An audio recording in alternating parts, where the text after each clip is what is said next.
last the recent 2 years, COVID-19 had an impact on everything we know. This global pandemic caused unexpected and unprecedented disturbances in our political, economical, and governance habits and customs of our societies. This pandemic was as a challenge for our common beliefs of coexistence in a stable world. So how should we treat each other? How do we deal with each other? What is the future that we are creating for our future? Are we still able to trust and have confidence in humans in terms of anticipating pandemics and challenges to face these unexpected global challenges in these times of uncertainty in which we cannot anticipate the challenges? We cannot deal with it using our traditional plans. Philosophy can provide us with solutions, can motivate our critical thinking in order to innovate and create new methods and approaches for humanity. In Riyadh, we are taking this risk, the risk for innovating new approaches that may lead us to working towards a more sustainable future, taking into consideration all of our thinking traditions. Welcome to the Riyadh Philosophy Conference.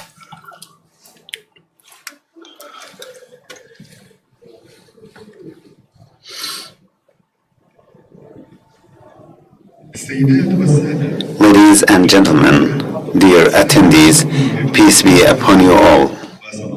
May you all have a very good afternoon. Welcome to the Riyadh International Philosophy Conference, organized by the Literature, Publishing and Translation Commission under the title of the Festival of Ideas, taking the unexpected as the main theme for this conference. Ladies, Riyadh Philosophy Conference held by the Publishing, Literature and Translation Commission. This conference presents itself as a festival of ideas, with unpredictability being the central theme of the conference. Now we invite the CEO of the Literature, Publishing and Translation Commission, Dr. Mohammed Hassan Alwan, to deliver his opening remarks. رحبوا معنا لو سمحتم بترحيب الدكتور محمد حسن of the Literature, Publishing and Translation Commission.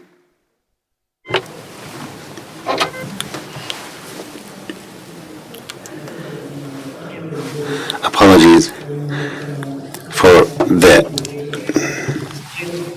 delay of the opening ceremony because of the unexpected or unpredictable traffic of Riyadh. Your Highnesses, Excellencies, honorable attendees, peace, God's peace and mercy and blessings be upon you all. It is our pleasure in the Literature, Publishing, Translation Commission. We're honored to welcome you all to the opening of the Philosophy Conference, and we thank you for accepting our invitation as we find support for this conference, the first of its kind in the Kingdom of Saudi Arabia. We aspire that the first version of this conference will be the start of a conference with a prominent international presence in this year and the years to come. The Greek novelist and thinker Nicholas Kazantzakis says that everything has a hidden or ulterior meaning. Humans, animals, stars. You see them and you think you know them. And in fact, they are all incomprehensible languages. And Russian thinker Maxim Gorky suggests that in order to achieve this understanding, no philosophy can be dispensed with.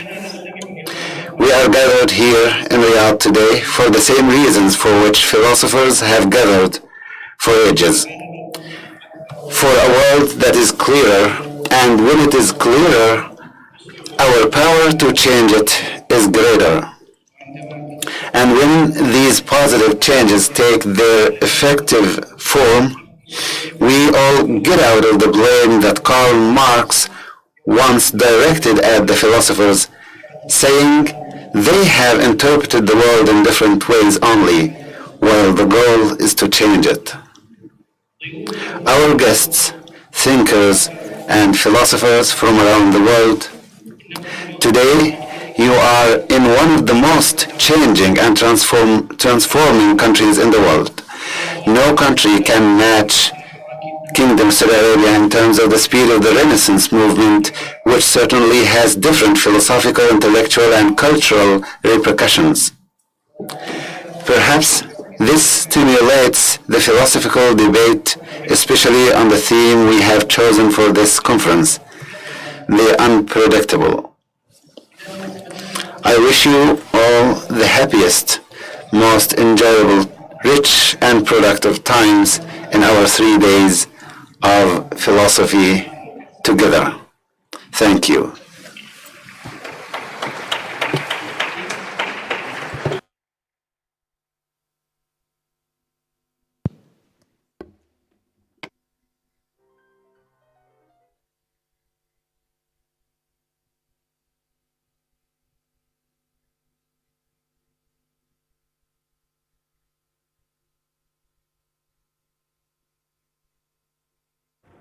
ندمج بإيش؟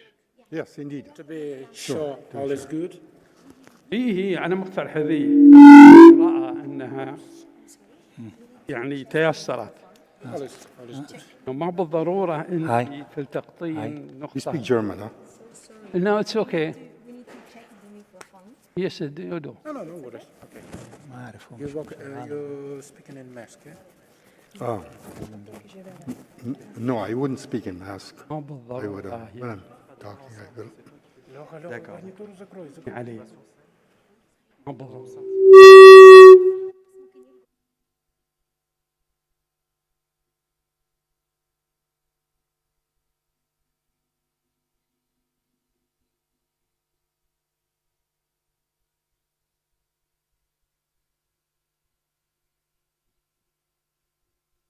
Dear Royal Highnesses, dear Excellencies, dear Dr. Mohammed Al-San Alwan, dear philosophers from Saudi Arabia and from abroad, ladies and gentlemen, dear friends, welcome.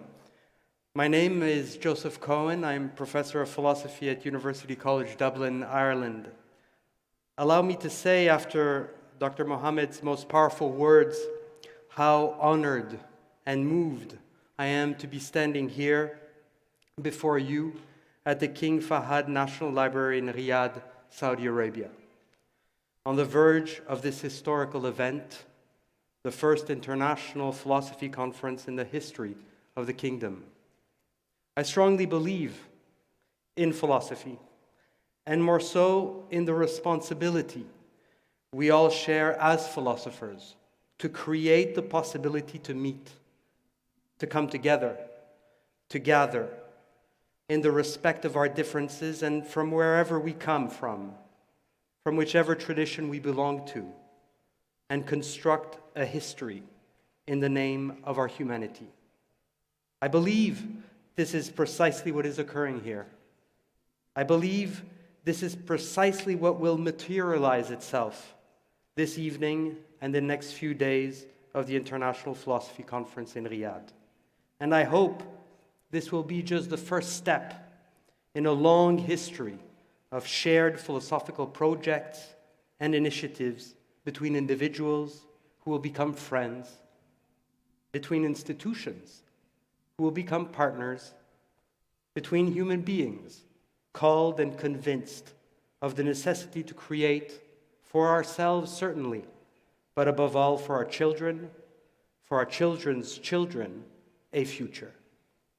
The great philosopher Jacques Derrida once told me never to settle for what is just possible, and to expect, to demand, to strive for the impossible.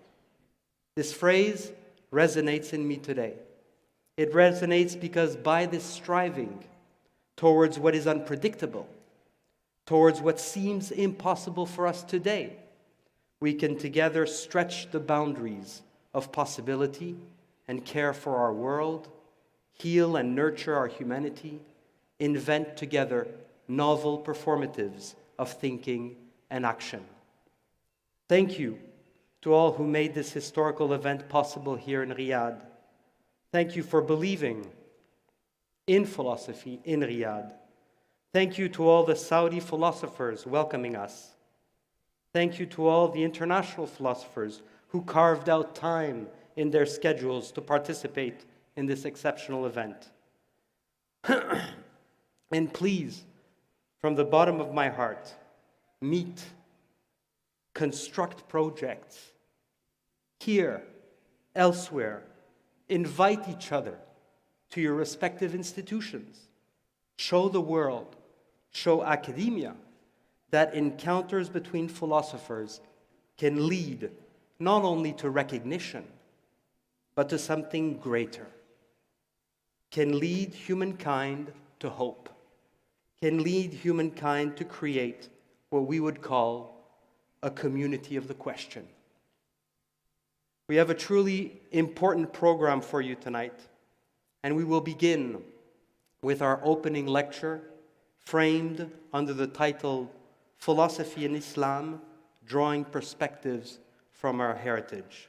I'm very honored to welcome Professor Al-Ghatami, Professor of Criticism and Theory at the King Saud University, and Professor Ghatami's plenary respondents, Dr. Suleiman Al-Nasser, consultant and independent thinker, Professor Abraham Khan, Professor of Philosophy at the University of Toronto. Please welcome them to the stage.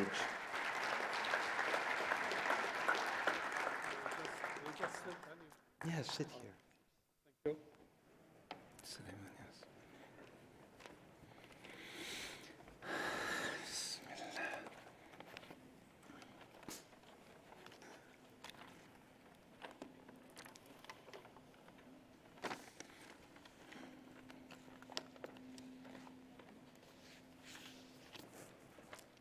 So Professor Al-Ghatami, thank you very much.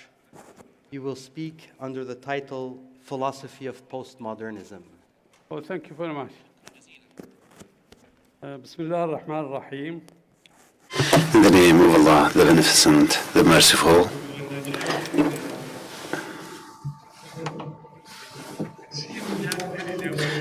يبدو أن جاك ديريدا أثر عليك اليوم كثيراً. In the name of Allah, the Beneficent, the Merciful, I will be speaking about the postmodernism philosophy. And our topic, in order to speak about and identify postmodernism, can you please dim the lights? It's very bright.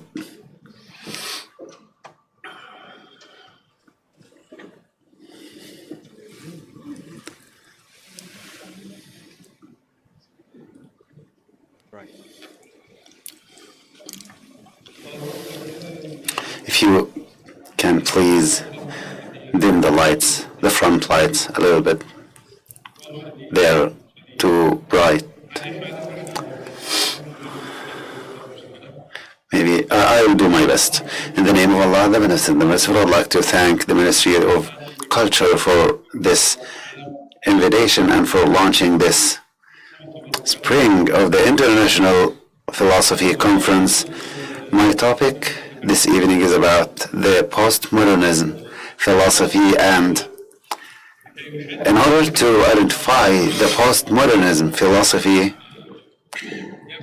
it starts with the word that Jacques Derrida said. I heard his name in the introduction and now you hear his name again.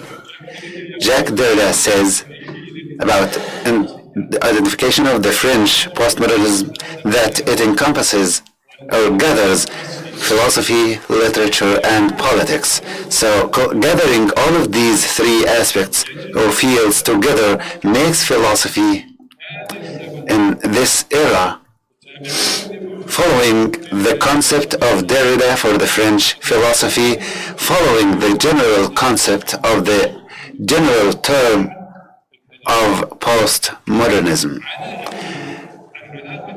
Yet the relation between philosophy and politics has always been there since Plato, and the relationship between philosophy and literature has always been there since the era of Aristotle. But what's funny about Jacques Derrida's saying is that the need today in this era that we're living in for the philosophy to take its role, to play its role with literature and politics, meaning to compromise its role as the mother of all sciences, giving it some kind of independence, high or supremacy, isolated rank. So philosophy should step down to the realistic field reality, and there is no doubt that in this era it is a political reality, and politics is inside the thinking of everyone, every house. It's even inside the bedrooms of houses.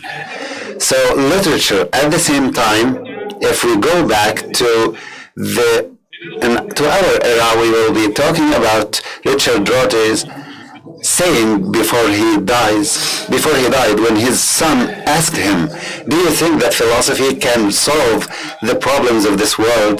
He said, "No, and I think that poetry is the closest to heal the problems of this world." This kind of contradiction or conflict is not necessary. We don't want to put one knowledge against the other or one skill against the other in contradiction. But let's go back to Jacques Derrida again to collect or gather philosophy with literature and politics. John Wesley said a word that is similar to what Richard said. He said, "I hope if I hadn't been a philosopher but a novelist," because novel uncovers or explores the humanitarian state or condition more accurately than philosophy.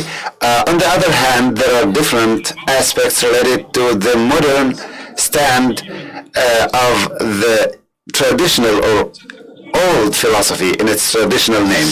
It will be under the name of Hegel, and we all know that Hegel is the peak of the German philosophy, and following that, we will say, even if figuratively, that he is the peak of this kind of philosophy. This peak was attacked with such attack that may destroy it.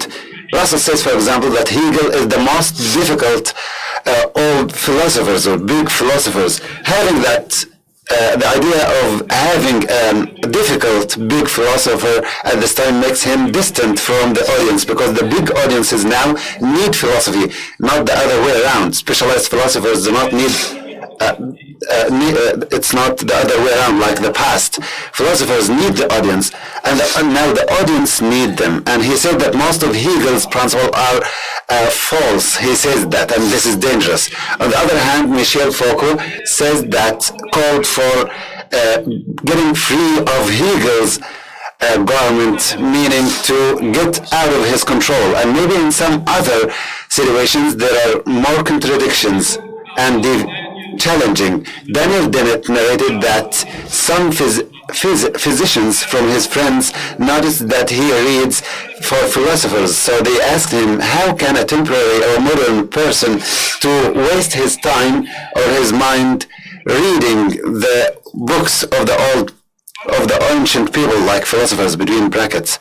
He said something that was shocking for them. He said, if we don't need for those before us, we would always do their mistakes. So this is the summarization of the tradition of philosophy, that it's just reading them so that we avoid their mistakes. This is a reduction of philosophy, too much reduction. And the peak of challenging philosophy comes when Hawking says that speaking about the death of philosophy. But the funny thing about Hawking, أنه وهو يقول قطعيا بموت الفلسفة يقول بالنظرية. he said that he says the theory of the death of philosophy, and he said that this is the point that maybe philosophy, through my works all over 40 years of the critical theory, this is the point of intersection between me and philosophy. So I find that Hawking strengthens and enhances some of my stance that were said before by Richard Dorte, that philosophy is turned into theory. Philosophy is turned into theory. So between Dorte saying that philosophy is turning into theory, and on the other hand, having Stephen Hawking commending the theory, saying that philosophy is dead. And I will mention some of the important sayings for Stephen Hawking, saying upon which or based on which the critical theory is enhanced. He said that uncovering a unified, integrated, or complete theory may not help the survival of our species and may not affect the level of our existence. But people since the dawn of history was not happy with seeing things going without explanation or without interlinks. So people or humans have always searched for the causes behind what connects the world together, and we are still striving to know why are we here and from where we got here. And these are the deep thirst for knowledge, for searching, and for digging for truth. This is all for Hawking's saying. He continues, our goal at the end is to find a comprehensive, total solution or interpretation of the world we live in. If we could achieve some aspects of why we are here and why the universe exists with us, at this moment we will be having or achieving the greatest victory of the greatest history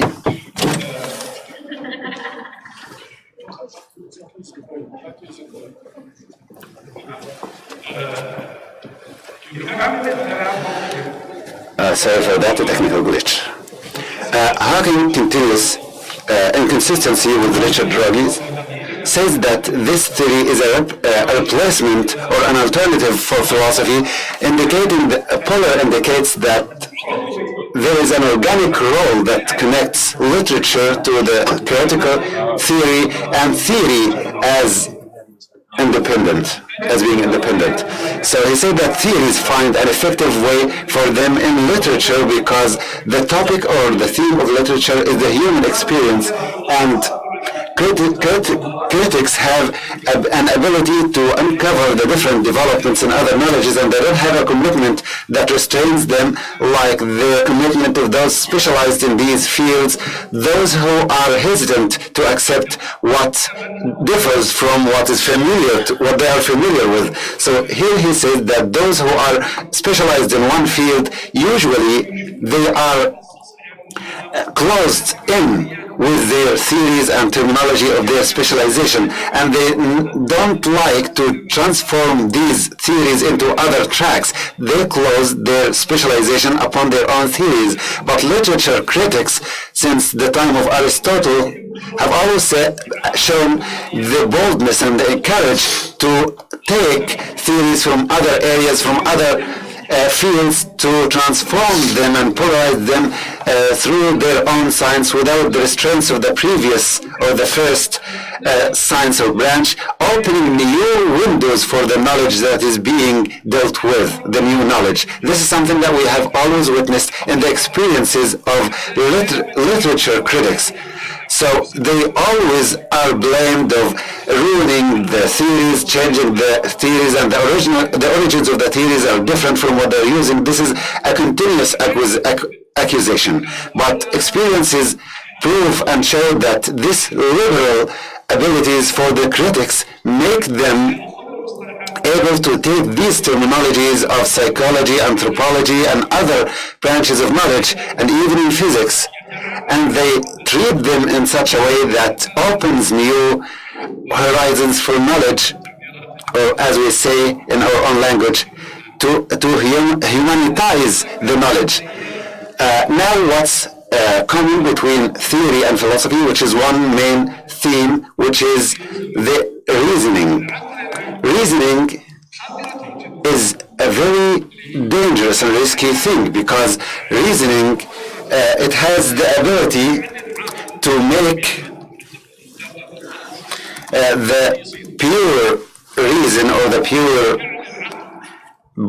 mind, it had the ability to make it say with intellectual systems that will reach the degree of making making the right wrong and the wrong right. But before we speak about that, let's speak about the intellect or the reason. Reason is, there is one principle that reason is disabled, as Abu Hamid al-Ghazali said 11 centuries ago, he said a great idea that summarizes his philosophy, that the ability of the reason is its capability of discovering its disability.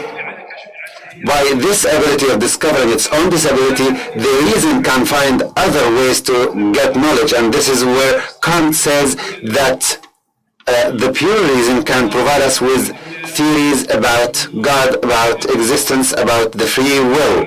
But pure reason cannot provide us with the evidence for that, for their existence. So when Kant discovered this illness or shortfalls of reason, he used the moral law, and he thought that moral law will help him find God, immortality, and free will. So Descartes, before Kant, was confused in front of the free will, and he said that free will is something that we cannot deny, and at the same time it is something that we cannot interpret. So here he agreed, or maybe Kant after that, Kant agreed with him in terms of the free will idea, is that we are unable to prove it using reason, and reason will lead us to reasoning, and reasoning, I like to mention here before I go to reasoning, to the idea of John Searle. Given that I talked about the free will, John Searle said something that was like a bullet, and he launched it at philosophy. He said that the philosophical scandal, the reason behind it is the free will in his thought. He said that philosophers, as what he says, he said that philosophers in the last 100 years have always been only repeating what was said by philosophers before them, and that they do not speak about free will except to say we're here. So he suggests, and others suggest, to take the free will away to the neurology branch of knowledge and take it away from philosophy. And I will get back to this point later, but I'm now going to speak about reasoning. Reasoning, what's wonderful about reasoning is that the public and the philosophers alike are the same in terms of the reasoning action. I'll give an example of the public and also the philosophers. As for the reasoning example for the publics is a story that I have told in my book. For the Ahqafi, I call them the Ahqafi. This is someone who was owned by a tribe in the desert, like a slave. Some guests came and passed by this tribe, and they hosted those passers.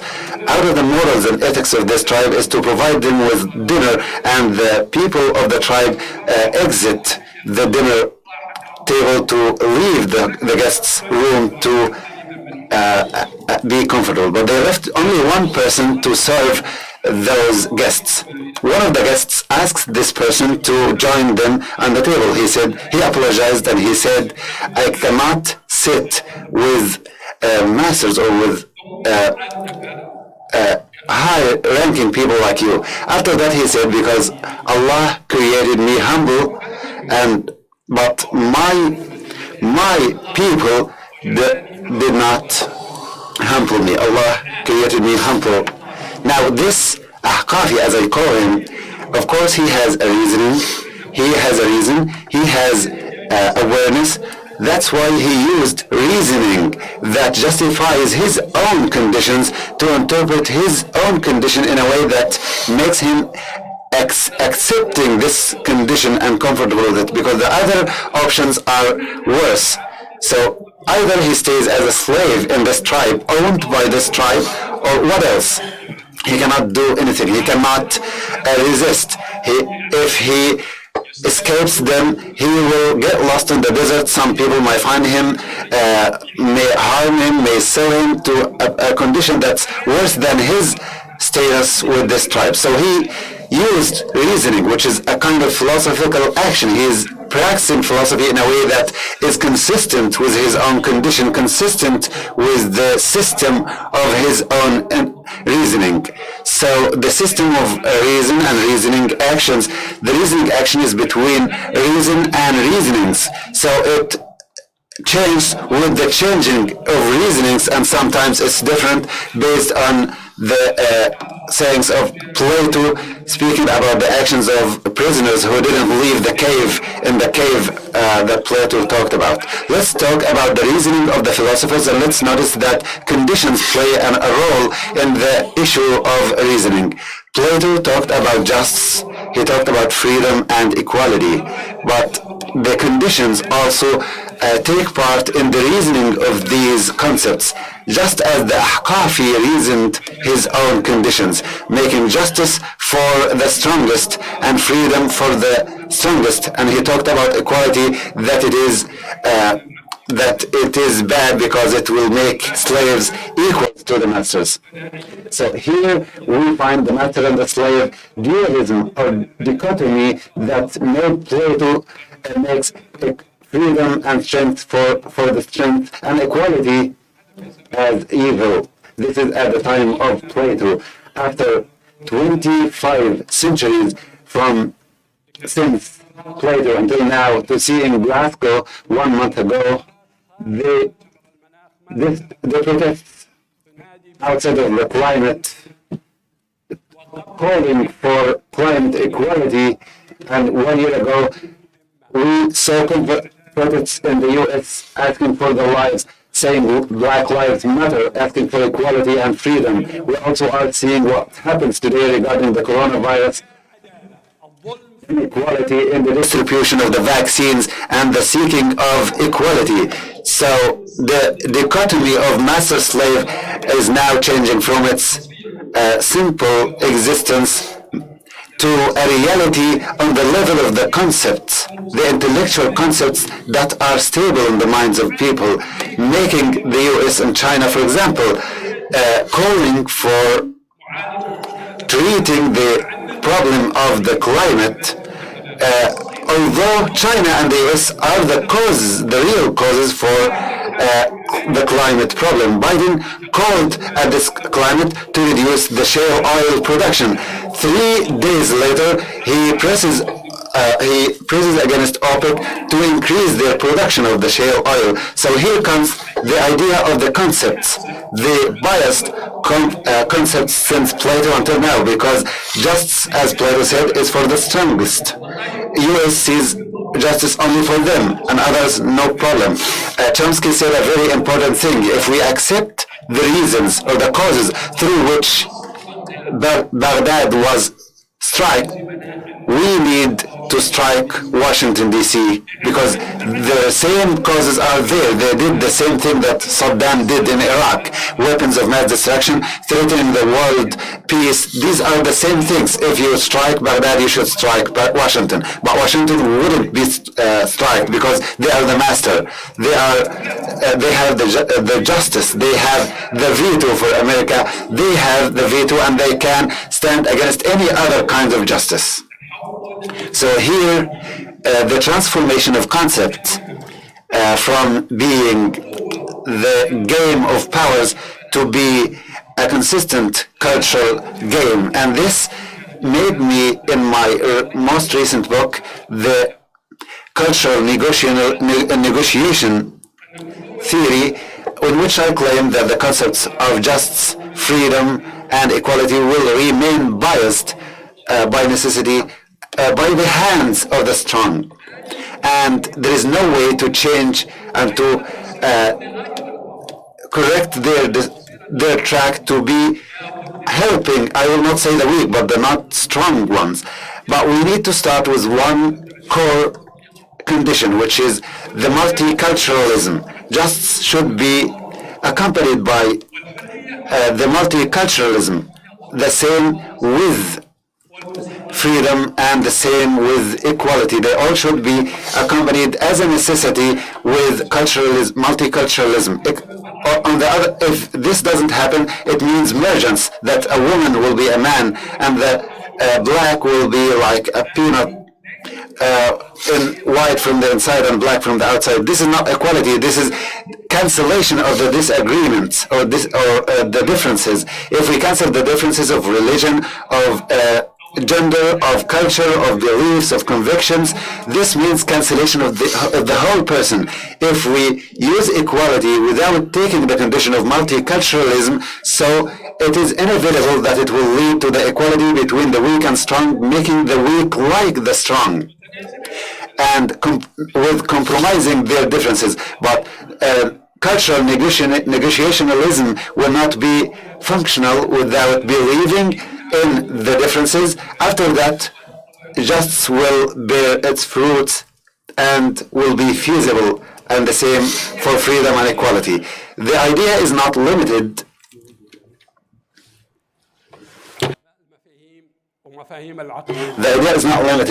to the concepts of only these concepts. When we remember John Searle's saying about the compromisations of philosopher, that they need to waive the free will to neurologists. The Guardian newspaper 3 months ago stated in a statistics that the number of philosophers and the number of neurologists who say that free will is false is increasing. Their number is increasing. So saying that free will is illusion.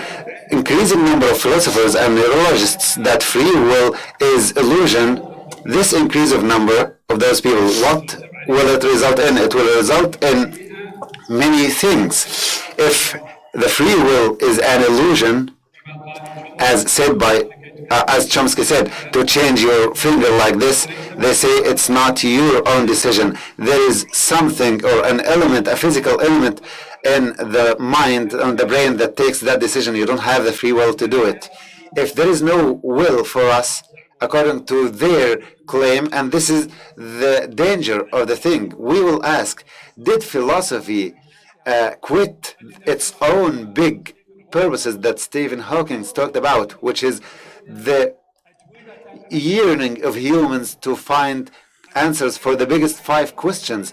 Did philosophy quit the free will as well and gave it away for the neurologists? Neurologists cannot work without working on the brain. They only work through the brain. They can put it in the labs and they can study the movements of the brain and what the brain does. If it's the case, then what about the soul? What about the spirit? What about the mind, the brain, the reason itself? If we take away, if we withdraw the free will idea, we will take the consciousness and the reason. We will neglect the soul and the spirit. We will inevitably say that functions are for an entity that is a biological machine. Humans will be called a biological machines, and this is also said by many people like Stephen Hawking and others, that man is a human, a biological machine. If a man is a biological machine, this means that we need to re-identify the human, saying that the human is a talking animal, or saying that the humans are a reasonable or a reasoning animal, and let's say that the man is merely a biological machine. If man is a biological machine, in this case, what is the solution? In my second chapter of this book here, I try to explain the relation between soul, brain, or reason, and spirit. Giorgiani says that reason is the soul. He said that, meaning that which every one of us calls me or I. He says reason is the soul, and the soul is the I. So he described it as which, saying that this is the entity of me, I. So if we take the reason away, then I will not exist. I will be a biological machine. Ibn Qayyim al-Jawziyah, after Jurjani, said that the heart is the soul, and every one of them says his opinion. For Ibn Qayyim al-Jawziyah, the heart is the soul. It's not the muscle made of flesh and blood, but it's the heart is the soul that inhabits every part of the body. And if it leaves any part of the parts of the body dies. This is the definition of the heart as the soul. We also can remember Hegel when he spoke about the absolute reason, speaking about the absolute soul or spirit, until we reach the absolute reason, finding the belief and love area. If we take these points in consideration and we link amongst them through the cultural negotiationalism theory that breaks the restraining borders amongst the concepts of equality, justice and freedom, with the multiculturalism without having restraining borders amongst them, so no one will be there without the others, and the four should all be there in order to be able to achieve the cultural negotiationalism, because it prevents the separation of these four main existing components. I am a body and a soul and a reason and a spirit, and all of these spirits, if I take any one of them, my definition of myself will change, will be confused for my dreams, daydreams and sleeping dreams, love, accepting to come to this conference or not. These are basic things for each one of us. And this made Chomsky say that most of those who deny the free will are those who seek it the most. They seek it everywhere, in the labs, in neurology, in research, in biology, and in others. So in fact, I will not I don't want to market my book saying that anything about it, but I think I have the right to say that my book is on my website, and if you go to website, an Al-Ghazami website, you will find my book, and with 31 other books for me, and I believe in the participatory nature of knowledge, not capitalism, and they are on my website free. It's not commercial propaganda for myself, it's just an invitation to read the book. It's free.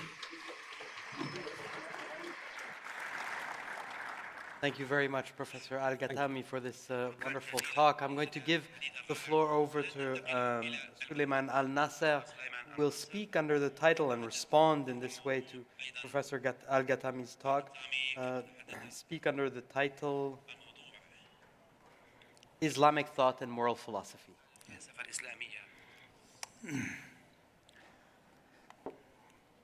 بسم الله الرحمن الرحيم. السلام عليكم ورحمة الله وبركاته. In the name of God, the most gracious, the most beneficent, first of all, I'd like to express my appreciation for the Ministry of Culture for making this conference a great platform for philosophers and thinkers. I'd like also to express my appreciation for the organizer of the conference, and I can make it easier for the people in terms of the facility and facilitation for the visitors and the guests and the speakers. Of course, we always need to be engaged between the philosophers and thinkers, which is the most important pathway to exchange and share viewpoints and perspectives, which dialogue, of course, is always being engaging us to look more into the Islamic thought, to know more about the debate, and also how knowledge and being developed, of course, more about the Islamic thought. Of course, the creative dialogue is a way to know more about,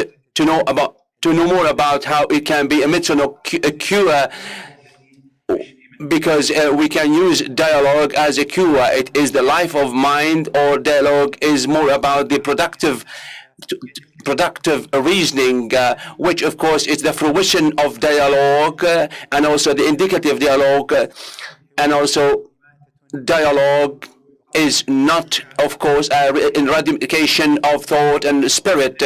So in this case, of course, we are preventing dialogue to be such a great benefit for us, and also to make it more wider for the thought. If the thought is getting narrower and narrower, it means that our own blind passion comes into play, and mind will be almost always inefficient.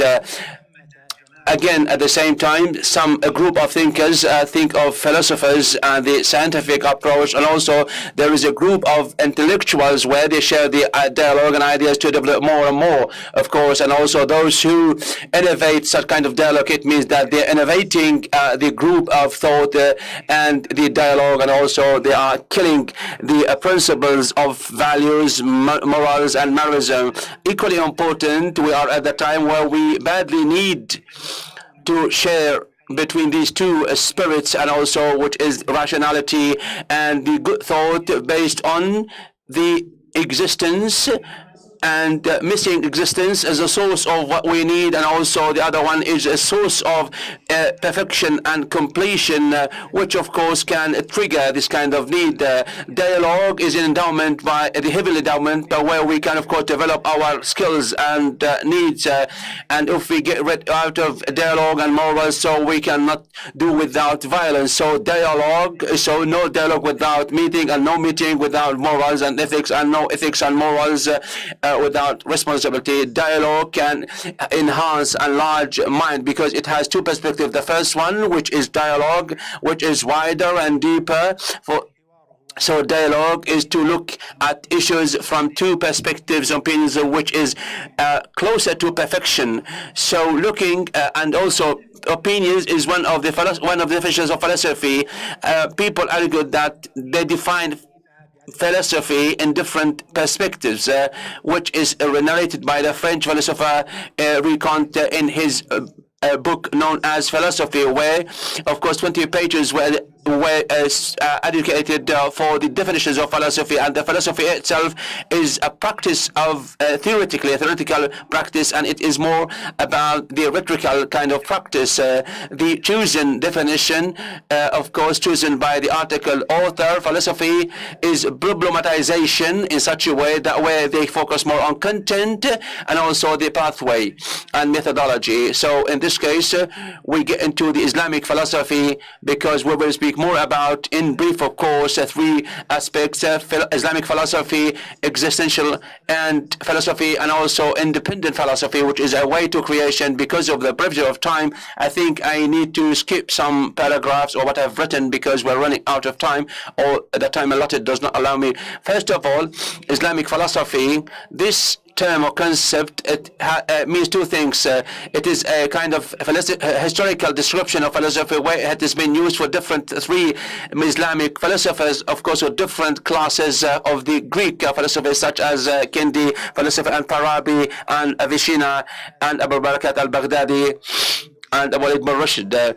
So the Islamic this philosophy is for those who are doers. They are Muslims, but at the same time, it is described for the fields where such philosophers, of course, get engaged and develop their philosophy, and they publish their own books. But the content of philosophy they provided, of course, at that time was an extension of the Greek philosophy of a special characteristic to Islam. The second meaning of which, of course, when it comes to Islamic philosophy, it means simply to use philosophy as of the philosophization of the issues, and not necessarily to look at the content that is being narrated. So it is meant by definition of philosophy, it means that as inference induction. So in this case, of course, it will be, the use of philosophy will be possible when we look into different disciplines, knowledge-based difference. So the history, in the Islamic history, and I have different names, of course, other than philosophy. If, of course, we need to see more about different inference tools that will be perfect for the language tools. It is not necessarily to repeat the same kind of a Greek philosophy, and if this can come into a reality, so that we can know more about the philosophy and debate and the other aestheticism and other disciplines as referred to by the Islamic philosophers, among Mustafa Abdul Raziq in his book Introduction to the Islamic Philosophy. If the Islamic thought gets freer and freer and understand more about the Islamic philosophy, it goes down one rank, which is not less than the Greek thought or mind. If the Greek mind looks into the overt factors so that it can go beyond the factors and looking into the wisdoms, which of course lie in beyond the hidden and the covered reasons. One example, of course, the philosophers, Greek philosophers, define philosophy as to look into what is there as being there, to look into what exists as being existence. So Bill Rishid also took this definition in different books. But again, Abul Walid himself has a different definition he referred to in another book, Between Wisdom and Sharia, saying, if the action of philosophy is not something else other than looking into what is there, what exists, considering them by the inference as a maker, a doer. So it's not just to look them into terms of the existence, but also the inference, the implication of the maker or the doer. I mean, what is it made of or from? Things that exist refer to the maker or the doer, which we understand more about the action. So the more you know about them, the more you know about the doer or the maker. This is a definition, even though it comes from an Arab philosopher, but again, it is a definition that shows the difference between the Islamic philosophization and the philosophization taken from Greek. Of course, Abu Rashid was impacted by the philosophers, the Islamic philosophers, in two things, because he limited the looking into philosophy for the reference or the inference of the maker and the doer, and also he took this as a way of consideration. As for the first one, which is limiting it down to the maker or the doer, it simply means that it is a Aristotelian definition for a philosophy which is based without any kind of abstraction and has been taken by Aristotle, of course, in different areas or places. But this definition, which limited down to the inference on the maker or the doer, he might have taken it from Abu Hamid al-Ghazali, who said in his book Economy, in Belief, if we look into the world, we don't look into the world as a world and as a world and a body and a sky and an earth, but it is the creation of Allah. So things will come later. Ibn Khaldun saying in the introduction to refer more about the difference among the different philosophers and the speakers, and saying the way philosophers look into the deities is something that we look into the absolute, and also this the way the speaker looks into the existence means that there is a creator or the maker. The other point is that when it comes to the definition of Burshad, it is to take into the consideration into the existential understanding concept, which is a Quran-based reference.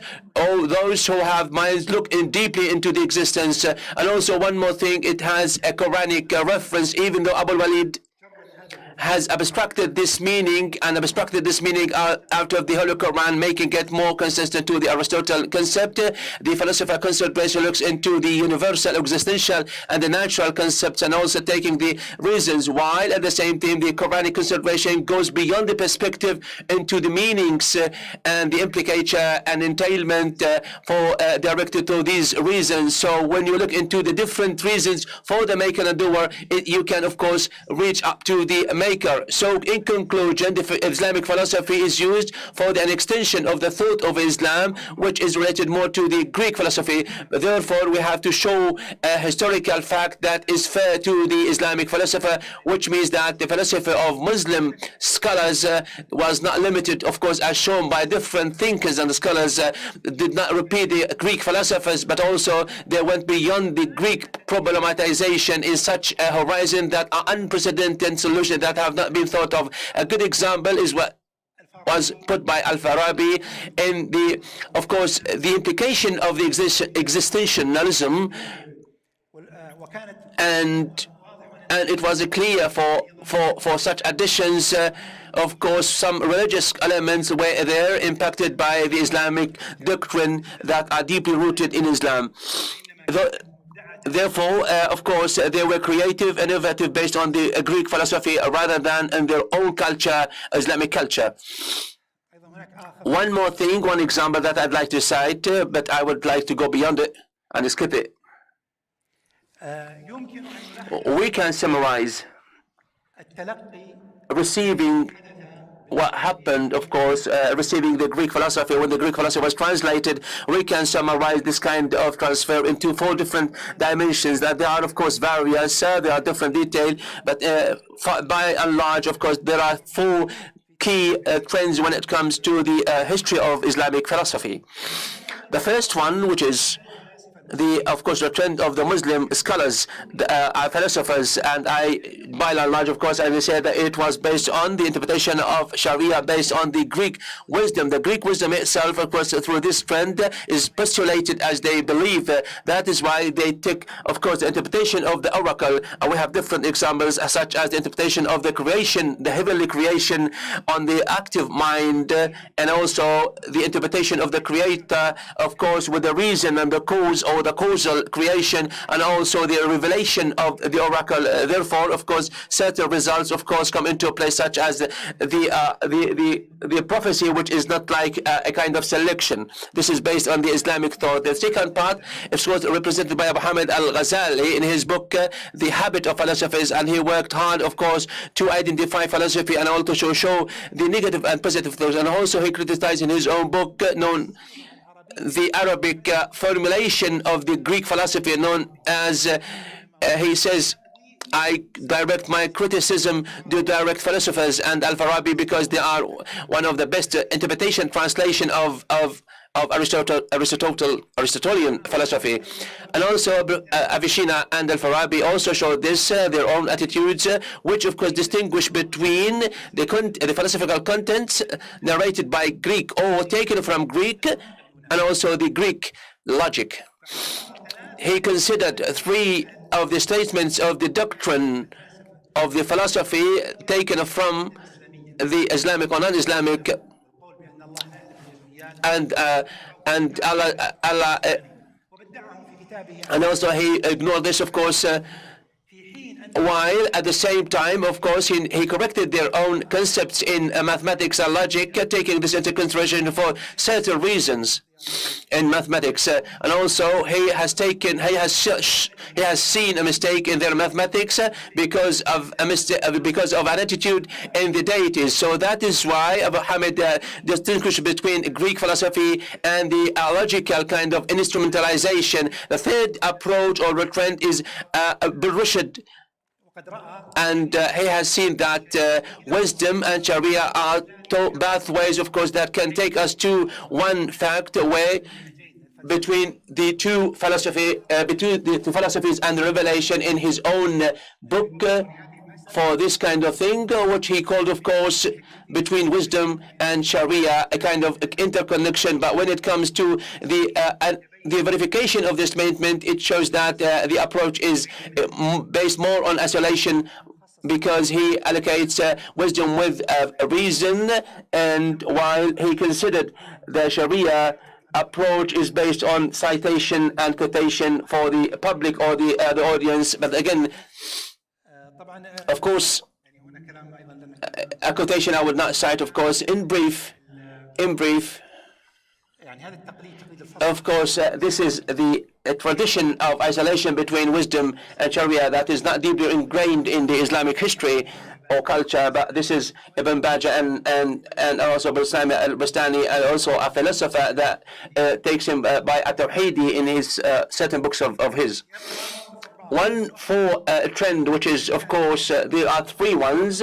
The fourth trend in receiving the Greek philosophy, which is by Ibn Taymiyyah, which of course can summarize it like this is a wisdom based on, of course, the sects criticizing the content of philosophy through the different Muslim philosophers, or indirectly through what has been introduced in certain statements, where he did his best, of course, to understand the concepts of the Islamic Sharia and also the Aristotle's ethics, and also taking the Greek logic, where considering it as the core of the human mind, of course, building the Islamic philosophy in addition to high level of a human mind, and also refusing to introduce to take more like components, but he was also fair bit when it comes to distinguishing between what accepted and not accepted. That is why there is a trend of the universal philosopher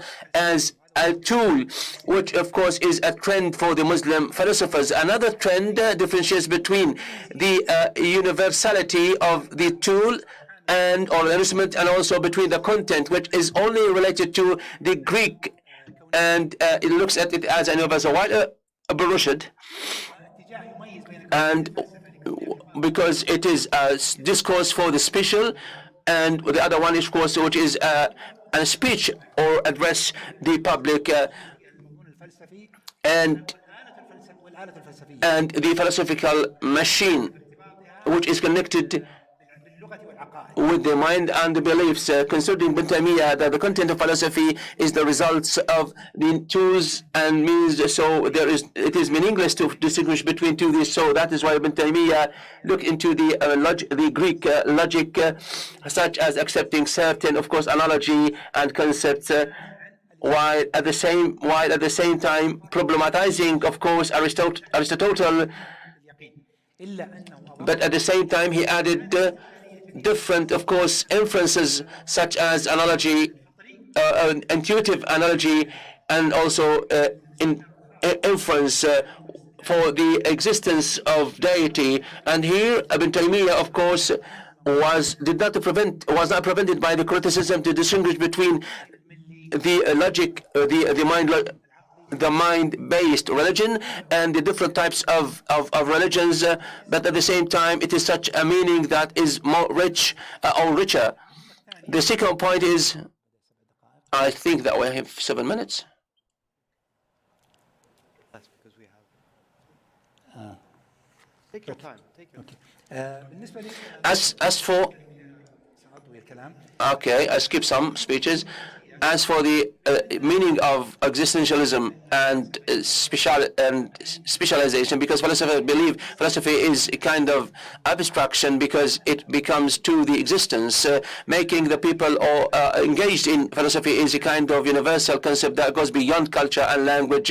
Of course, this universal understanding has two manifestations, which is macro understanding concept, which means that each and every individual of human beings, of course, should also apply to him, of course, the concepts of philosophy ever since ever since the other meaning, of course, which is universality, which applies to everything that is going around the earth, which goes against the versus macro, which is local or locality or nationality, which is, of course, the European understanding, which started in the 17th century up to now. If the philosophy of the Greek philosophy, the philosophers did not work on their philosophy looking at the universal, so the European philosophy worked against this, taking into consideration the colonial and the political considerations. The German philosopher Postel, of course, delivered his own colonial speech, philosophy and the crisis of European human beings. Europe refers to the unity or the spiritual unity and the creative, of course, unity. This is the image of Europe, where of course it speaks more about the philosophy. In Europe, of course, there's something that is unique, where everyone feels towards us something that goes around in Europe, while when we cannot be very much like them. So that is why philosophy, of course, cannot be universal unless otherwise, of course, very special. Until it becomes like universal or cosmic, it remains.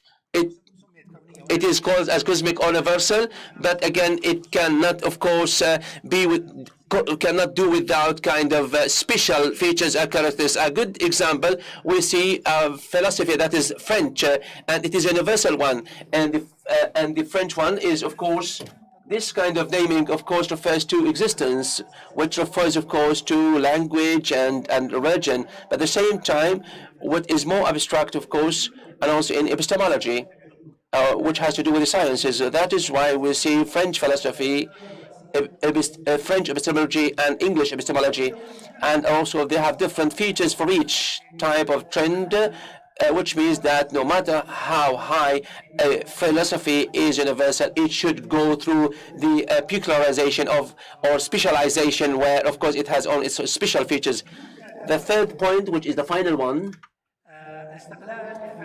philosophical independence is a way to creation and innovation, which means we don't mean by to be isolated or isolation from other philosophers, and we don't also mean that it is to shut off or lock off philosophy away or apart from other philosophical facts. And also we don't mean by, of course, to be introverted, of course, when it comes to philosophy, forget all about, of course, the common shares and factors, but also we mean by independence of philosophy is the ability of the philosophical maker pushing him or her to self-initiate to build such a philosophical thought in mind in terms of problematization. So if the philosophy is based on the facts, as is the case in traditions, as the case in others, so he or she would not be feeling vulnerable or weak. So in order to get rid of such kind of poor or vulnerable, it is very important to take certain issues, of course, certain components to build more and more when it comes to the special content. And I'll say at the same time, he will have like more and more to take from the components when it comes to the common philosophy to develop such kind of philosophical content. Many philosophers, of course, universal philosophers are being introduced or are introduced as diverse philosophy, while they foregrounded, of course, their philosophy for in comparison with others. Of course, at the same time, everyone should share the philosophical at the universal or cosmic level. What has been looked into the philosophers, of course, the common philosophical content can be developed, of course, the way he likes, of course, and also can consider it as facts based on its culture, and also to put in what is deemed appropriate to build on these facts. It is very important, of course, and also to pair them up with other types of philosophy, which of course can help us to create more and more into philosophy. So philosophical independence is a way to creativity and innovation. It is highly remarkable when it comes to independence. In the Lisan al-Arab dictionary, we can see that it refers to the factors to enhance and supremacy. And also we can see that the Muslim Arab philosopher can identify this and canalize this into philosophy, as is the case with other cultures and nations. That is why philosophers can modernize its own philosophy, because modernization of philosophy doesn't mean that to copy others, but it also to bring what can be, of course, unique in comparison with others. Of course, a self cannot have identity unless otherwise modernized with an identity that is based on culture, another culture, or another tradition. So identity cannot be without existence or giving. So the existence of self, which is identity, is conditional on other existence. That is why giving this kind of self, of course, should be conditioned to culture. That once self cannot accept without these two factors, which is giving and existence. So depending on other parts of the culture and tradition can guarantee it to be always to always exist, while its creativity giving cannot be, of course, otherwise without adopting and embracing other parts to be very much like the intervention, the interconnection and the interrelation. Why? Well, simply because the ability to be creative, to be innovative cannot be realized to depend on just parts, but it should be fully, of course, based on the wholeness rather than the part. To be creative and innovative is to look at that whole part. So if we connect the whole parts of our tradition and culture, then we can be more creative and innovative. So this kind of satiation cannot be realized otherwise without, of course, without embracing the whole rather than the parts. I would like to refer to certain quotations and citations, of course, about philosophy. It doesn't mean that it is against belief, and this is, of course, illusionary because. And also, I try to prove, but we are running out of time. Apologies for cutting it short. Thank you so much for your attention. It's highly appreciated. Thank you very much, Professor Al-Nasser. Abraham Khan, professor at the University of Toronto, would like to respond to... Yes, good afternoon or good evening. I'm not sure what time it is. I am very grateful for this opportunity to be here and thankful to the organizers and supporters, of this August occasion. Let me indicate that a couple things. One is that it's, like many of you, it's the first time I'm hearing these presentations, these robust presentations. And two, let me also put to rest in your mind something about my educational background. And that is that I'm educated in North America, in the United States, and in Canada. And I speak only one language, English. So now, what I intend to do is to make some remarks, having heard these two presentations, to make some remarks with respect to what has come to my mind. So I will put on the table, for discussion or for reflection, 2 or 3 points.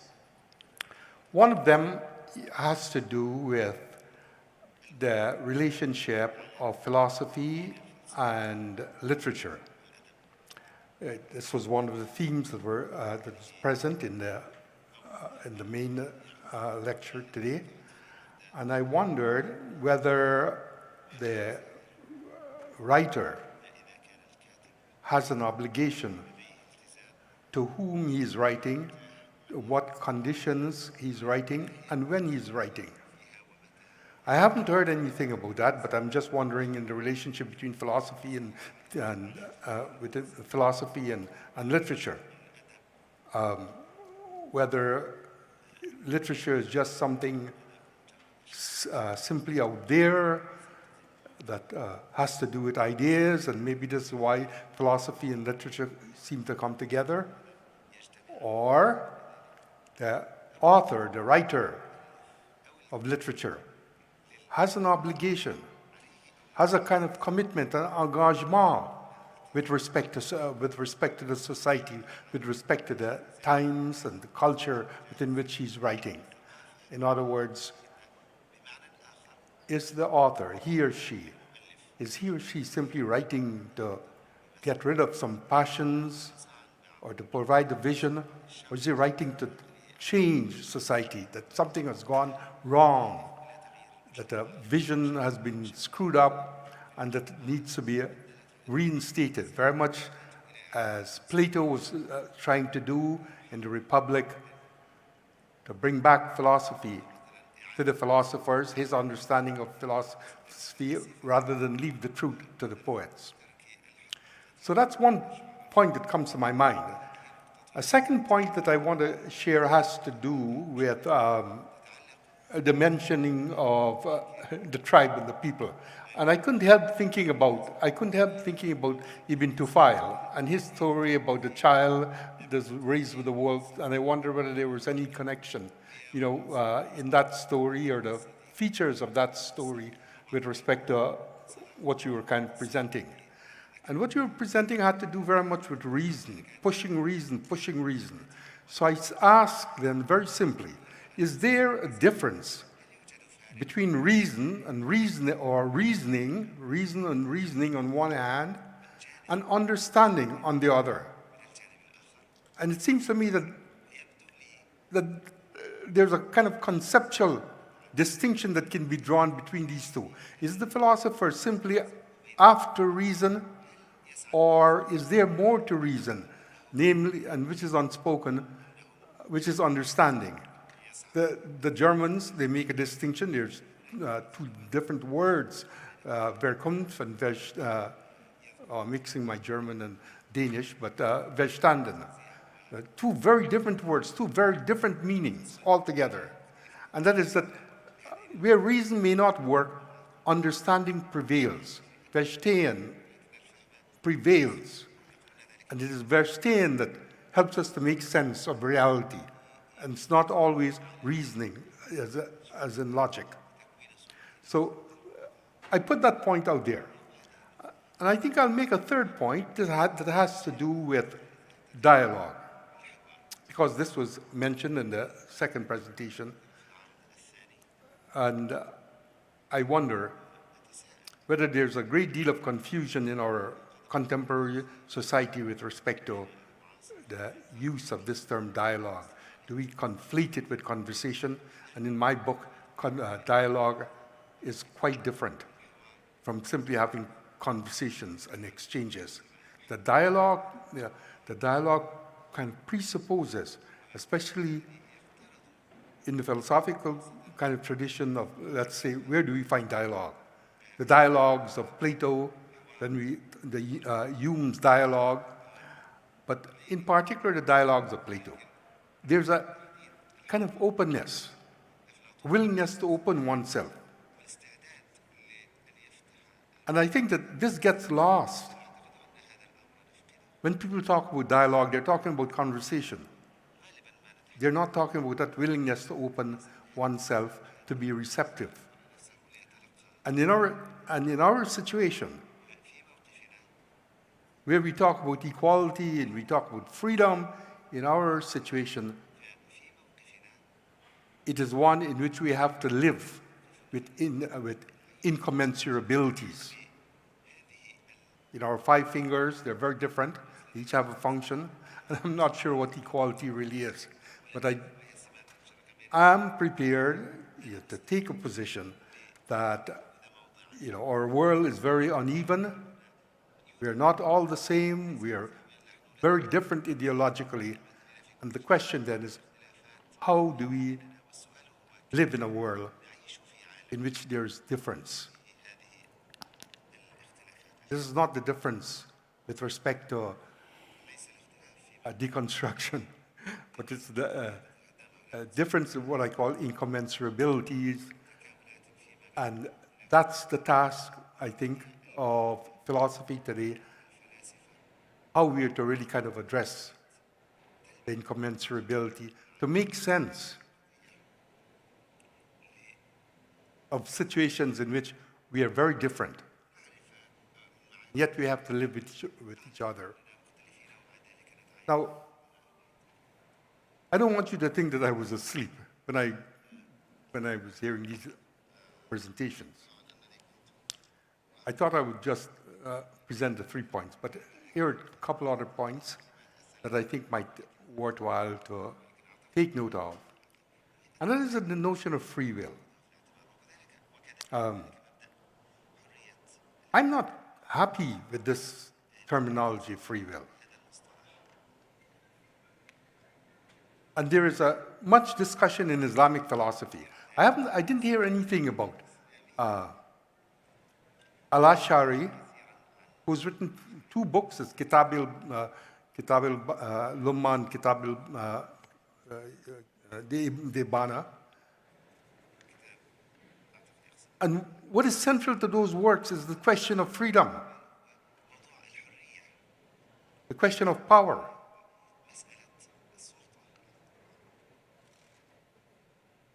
And the idea of power is not a vacuous one. The idea relates to the ability for me to kind of shape my life.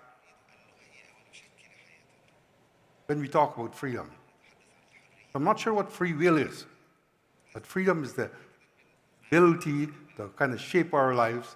Of course, Ibana and Luma, they talk about who really has the power, and that God gives the power at the very moment that the individual wills to do X or Y. So the Islamic history, Islamic culture has a very rich tradition with respect to this question, this notion of freedom or free will. And it's a discussion, let me remind you, the discussion between Ash'ari and the Mutazilites. And I think that there's much wisdom to revisiting that kind of literature to understand how we are to move forward in the light of incommensurabilities, in the light of differences. I didn't hear anything about Al-Jalani or Badawi or some of the contemporary philosophers like Soros or Nasser I heard nothing, I heard nothing about these names. These are current philosophers and what they might be doing and how they might enrich our understanding of what Islamic philosophy is and how it might relate to deconstruction or postmodernism. So let me share one thought, and this I will close with this one thought. And let me share one thought about postmodernity. I wonder whether postmodernity might not in itself be assured of its own divinity. And that is that it can create something. It can be something out of nothing after it has destroyed everything. In other words, it does have a hidden truth. And what's the hidden truth? Its ability to be able to destroy. I don't mean destroy in the negative sense, but perhaps a much better word would be to dismantle the power structures, to rearrange, to get back into the flux, and to recreate. I hear nothing about Bergson's surplus, about creativity. When we talk about literature, literature is a kind of larger term that would take into consideration arts, or what in the idea referred to as art. And this is art in terms of drawings and so on. And it was Plato's self or rationality had that immortal side of it. And I hear nothing about that in the discussion.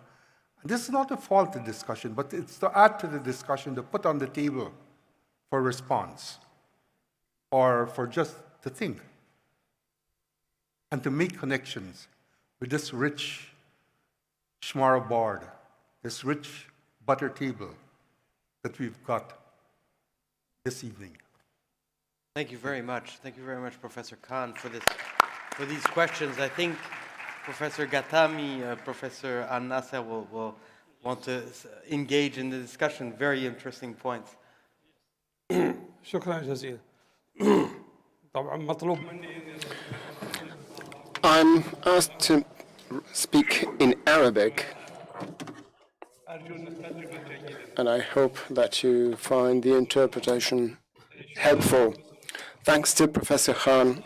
He presented 3 points regarding my paper. First, philosophy and literature and the author and the author's social responsibility, where it is possible, where literature and philosophy can converge.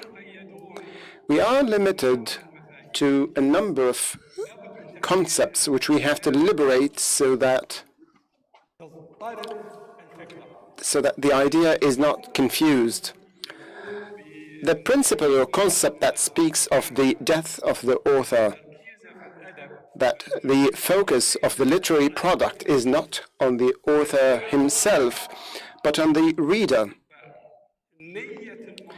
The writer's or author's intention with the text disappears to pave the way for the reader's way where he interprets the text. And this is the effectiveness of literature. Outside this effectiveness, there is Shakespeare is dead, Al-Mutanabbi dies.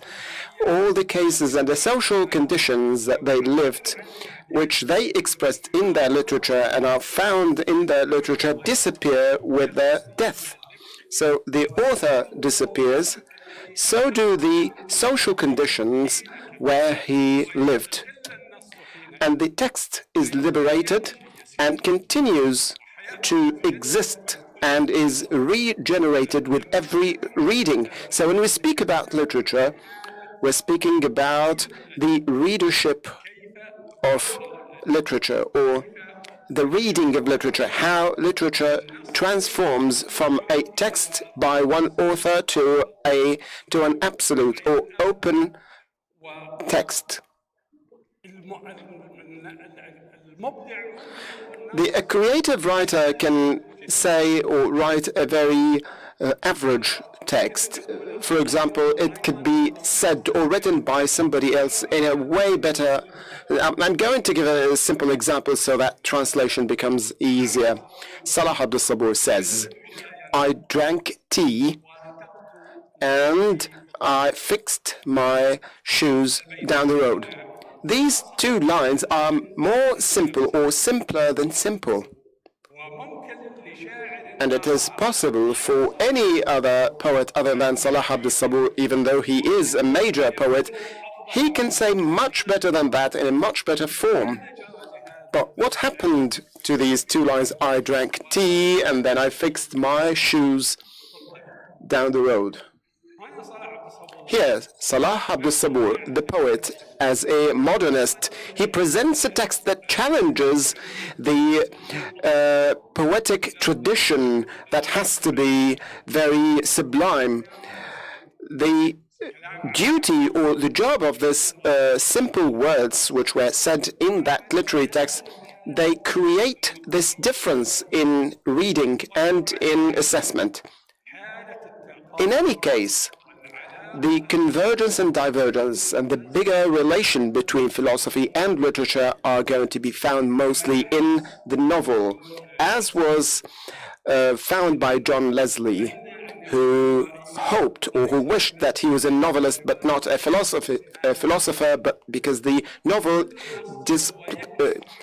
every text, it shows a human case. Displaying human cases is a request, is a major request by the philosopher, the critic, the thinker, and the researcher, and for everybody else. So, producing and rediscovering the human conditions in literature is so powerful that the relation between philosophy and literature is probably very clear and evident, because the major questions of philosophy and those, and I don't say that the novel is going to answer these questions, otherwise it won't be creative, but it presents the situation open, bare, completely. That's as if the novelist is a real creative professional novelist. The second question about rationalization or the mind, or rationalization and perception, and that the case in philosophy is the seeking to create a meaning for the truth. I personally believe that Al-Ahqafi's case, he truly sought to create a meaning for his reality, other than being an absurdist or being enslaved, that this slavery or this lowness is higher than or more sublime to others. This lowness that arises up to the absolute, therefore it is a destiny, it is a major question, it is beyond humanity and far above than humanity. Here, he turns himself into, or transcends, as if he is transcending to his mere existence, which makes the reality he lives in his own reality, not my reality, nor the reality of anybody who is with us now who doesn't perceive or understand the idea that slavery can be justified. At his time, it wasn't justified. He was trying to justify the negative meaning where he existed in order to make it unnegative, so that he would come to a peace of mind, to become happy, to become, if he reached that epoch of meanings, then he has achieved it. He has reached the ultimate truth, which he wants for his own reality to reach. As far as postmodernism or deconstructionism, much has been said about deconstructionism, that they are destroying text, but in fact, in reality, it is the first shock that taught by Derrida. But Roland Barthes is not a deconstructionist. Demand is not a deconstructionist. Derrida himself, when he wrote The History of Lying, he wasn't deconstructionist. He built the discourse. He did not deconstruct it. He unveiled the construction, such as Foucault. He presented the structure. There are two schools within deconstructionism. There are two schools. One that means the mere of deconstruction, and another which means, by deconstruction, rebuilding. Ronald Barr belongs to the second school, which of reconstruction, and when I translated reconstruction into Arabic, because I wanted to use it in the meaning of reconstruction, I changed the term from into something that means like anatomizing. And in the 1980s, deconstruction to me, according also to Barth, it means reconstruction, then it is an anatomy but not a deconstruction, as found by Derrida, but not in books such as the History of Literature. So, a postmodernism, it is not an action of deconstructing the meaning. It deconstructs the major meanings, and I apologize for saying that. If we say they are major, then they are not. The concept of the mind, it is not a major issue as we think. If we deconstruct that concept, then we are humanizing the mind, and then we bring it down to become a mind that walks among the people, that can be criticized, that can be revolted against, that we can rethink.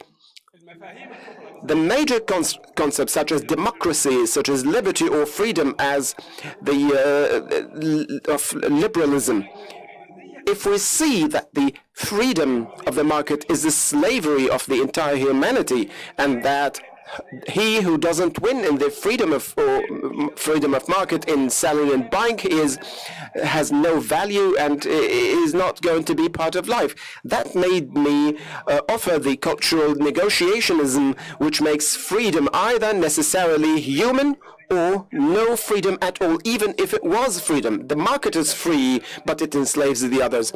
The free market is a free market in fact, but it means the enslavement of others. Any condition or case where freedom becomes enslaving others, then this is a condition. By referring to the duality of Plato of master-slaver, he made himself a master and made the other as slave. Here, we deconstruct the concepts. Deconstruction of concepts, yes, it is a deconstruction by all means, but not in order to make it into just sand blown in the air that you throw away everywhere. You deconstruct in order to not to enslave us. It reached to the point with the major concepts that they have become enslaving to their own people. So when we talk about climate justice or BLM or the justice of vaccination, then we are deconstructing. This is a deconstruction of the concept of justice. This is postmodernism and postcolonialism as well.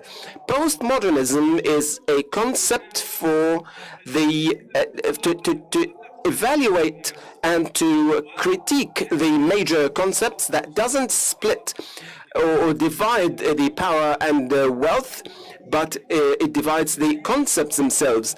Concepts have turned into a sort of dictatorship and into a capitalism, and that requires deconstruction. So deconstruction is a project to deconstruct them and to replace them with the human aspect. So it is not a question of destruction or deconstruction, and that's what I wanted to explain, and this is what Professor Khan wanted me to clarify.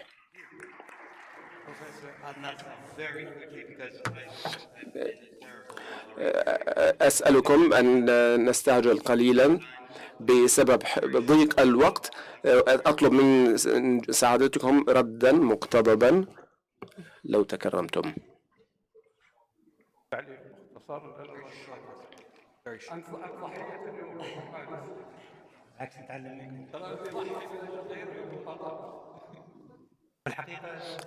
In fact, Dr. Al-Ghadami spoke about major concepts and his revising the concept of the mind, modernism, and freedom. But I was also interested in a special note made by Dr. Al-Ghadami about the boundaries of the human mind, while treating the revisions of postmodernism and of the power of the mind or the authority of the mind as the modernist philosophy. He referred to Ahmed al-Ghazali, which is the boundaries of the human mind. And this is one of the concepts which are very rich and deep.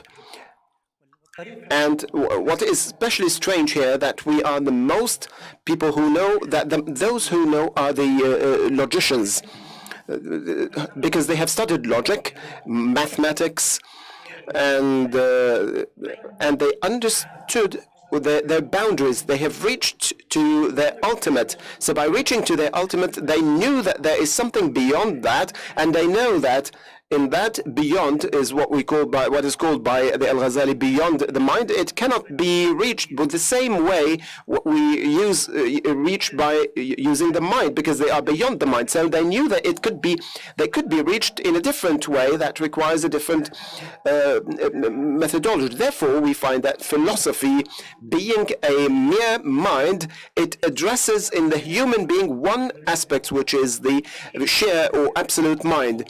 Because because this is not only about believers.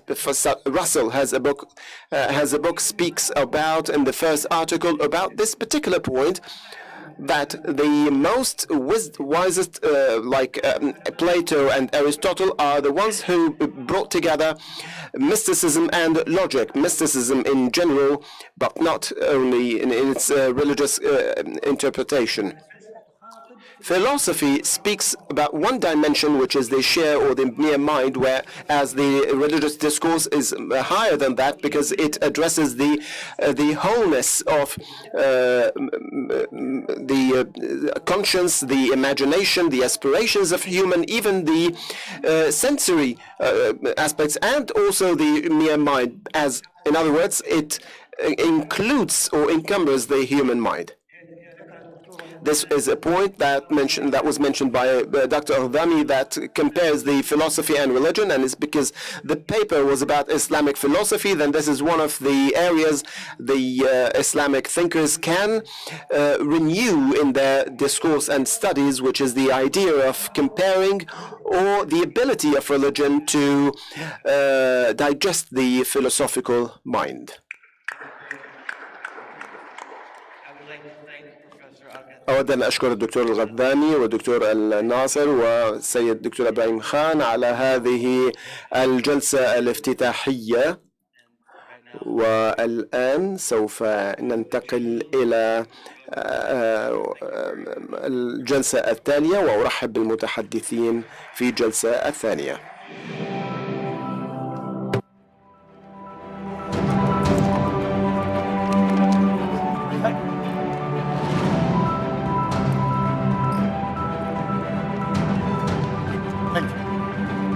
Thank you very much. No, please, any time. No, thank you. Give me a chance to...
Begin our next session.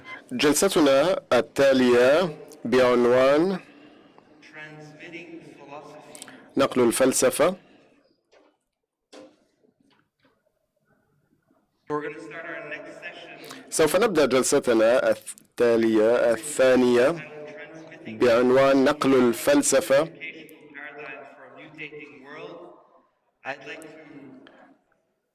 ابتكار نماذج تعليمية جديدة لعالم متغير. أرحب بداليا التونسي، وهي مستشار تعليمي وفيلسوفة، وهي مؤسسة شركة بصيرة للاستشارات التعليمية، وبالتأكيد صديقنا كريستوفر فيليبس الذي زار المملكة عدة مرات على ما أعتقد، وهو مؤلف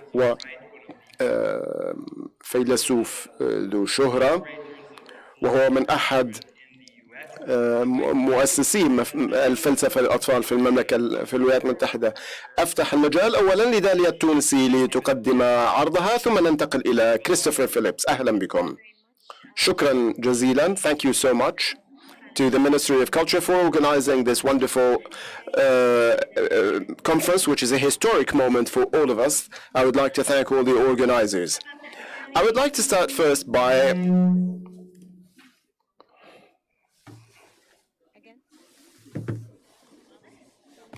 I hope my voice is clear.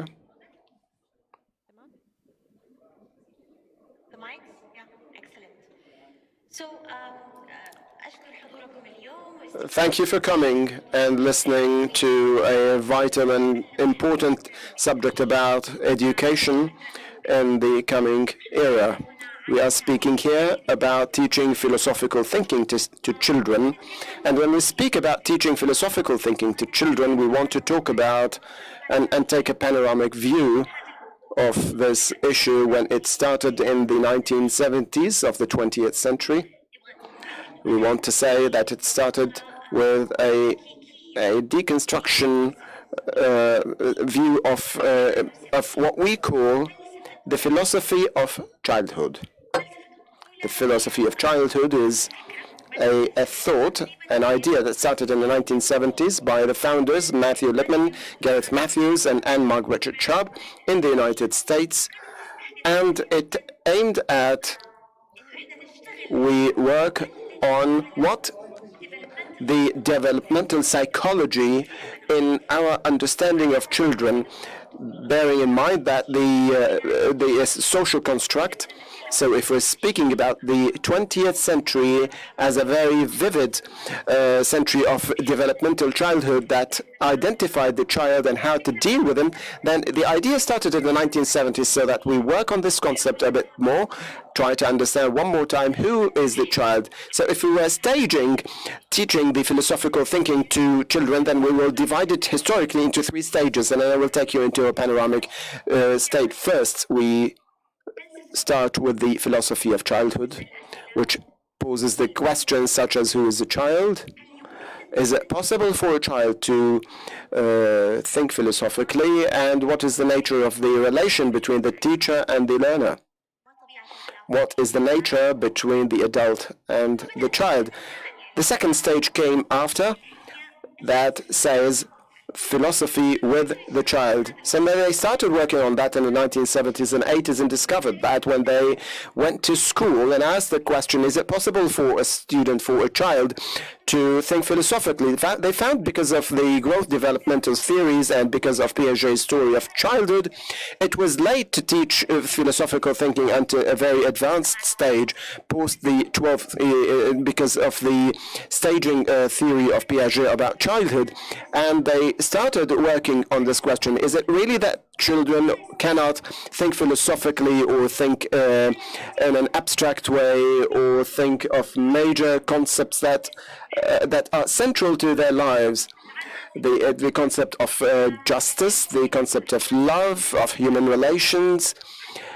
In this way, they started to go to preschool children and discovered something really weird. They discovered that children don't have this ability to think philosophically, and the question was, why?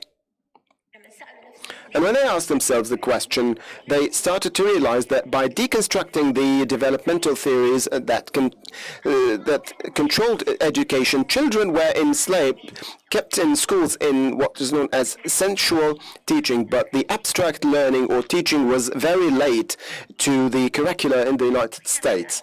And here started the journey of Matthew Lipman, who tried to create samples of novels, of literature for children that Dr. Adami spoke about, that say it is possible that we work on a receiver of learning of philosophical thing to help them to make him ask questions. This genre, which was thought by Lippmann, is not very famous or known in literature or philosophy. So when you read the Lippmann's book for children, you find that it is not a novel. That it doesn't have, for example, a plot. A plot so that you're like reading a Harry Potter, but the incidents flow so that you can think philosophically or ask philosophical questions. And at the same time, it is not a book of philosophy, because the idea says that if we work with children about a philosophical content, then in an indirect way we are ideologizing this child. We put them in the isms world. So we want to remove philosophy for a small child, all these histories or names or challenges or conflicts, all these harsh concepts that can take them in one ideology or another, and maintain in philosophy the tools of thinking, the higher tools such as conceptualization, questioning, hypothesizing, exemplification, and critical thinking, and other tools of philosophical thinking. We put these in a curriculum and then present it to children and see what happens. And miracles happened. And the outcome that came based on this experiment by Lippmann and Matthew Lippmann at that time, children started to speak in a philosophical way that competes with university students. Children started to make ideas that we could probably hear from major philosophers without borrowing any names of philosophers in the classroom. And there, the idea that we call now dialogue, dialectic teaching and learning, which is based that the philosophical dialogue in the classroom deserves us to pause a little bit and also to work on the relation between the teacher and learner in the classroom. In order to call that a dialogue, we have to look at this relation between the teacher and the learner, become a little bit moved. The authority of teacher as a controller of the truth, as a concept or as a controlling expert of the student's understanding of the truth must be addressed. So we started to work not on our perception of the concept of childhood and that children can think philosophically when avail the tools of thinking, such as you can learn any language in the world, because yes, if I ask anybody here if you speak Latin, you would say no, but can you learn Latin? Yes, I can do that. So do children. Our friends who speak Latin are laughing now. And also, so do children. They may not be able to speak in a philosophical manner because they have not been trained, but if we work on that, then they can actually understand and comprehend and interact philosophically with an adult. We who work on teaching philosophical thinking for the past decades, we have seen how children act or behave and speak in this way, and it is no longer a surprise for us to hear children speaking as philosophers. So the idea of childhood started to change, and we see that children are not as we thought, that there's a huge gap between them and adults. We started to see children as a being himself that can and is not in a constant evolving. He is not only waiting to become at one time, in one moment, an adult. A child, we used to understand childhood as a stage that doesn't have a value in itself other than being a transition period, which we used to call an adult. And our concept of childhood started to change. We started a new phase to speak about. So we evolved from the childhood philosophy to philosophize with children, and now we're speaking about the philosophy of the child. The child as a philosopher.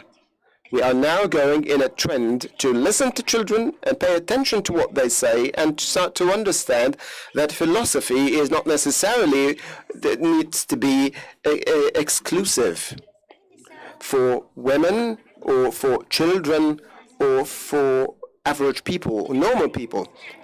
And consequently, we can work on philosophizing if we remove all of this knowledge of the history of philosophy and use the tools of philosophy that are used by a philosopher in order to discover their philosophical concepts, then we can all work on what we call teaching philosophical thinking at schools, on condition that we revise the nature of the relation between the teacher and the learner.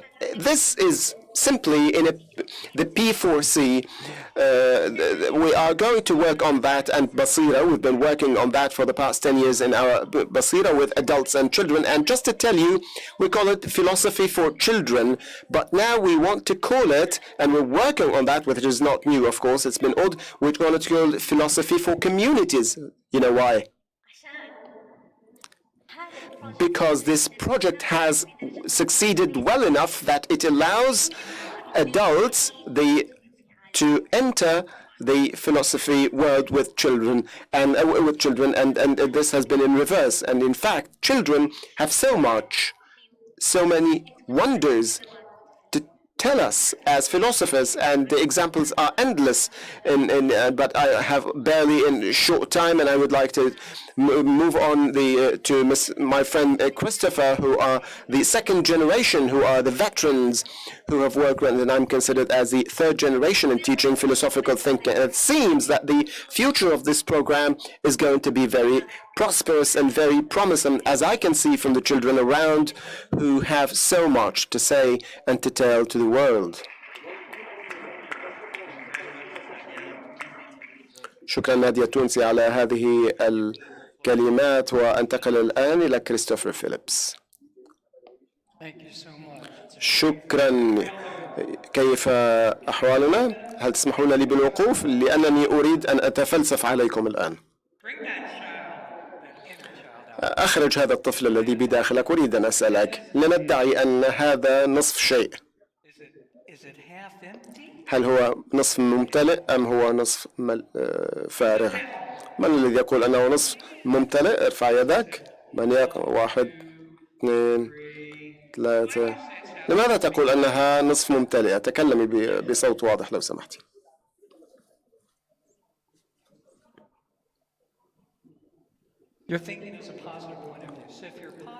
لأنك إيجابية. ألا يمكنك القول أن إذا قلت أنا نصف فارغ، فهل هذا يعني أنك سلبية مثلا، أو أنك لست إيجابية أو متفائلة، أنك متشائمة؟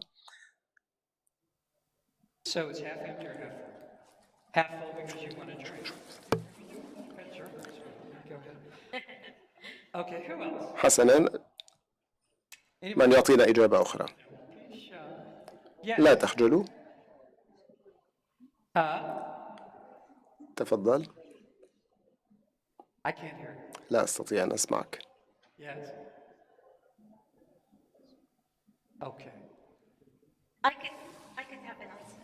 يمكن أن أقدم إجابة إذا سمحت لي.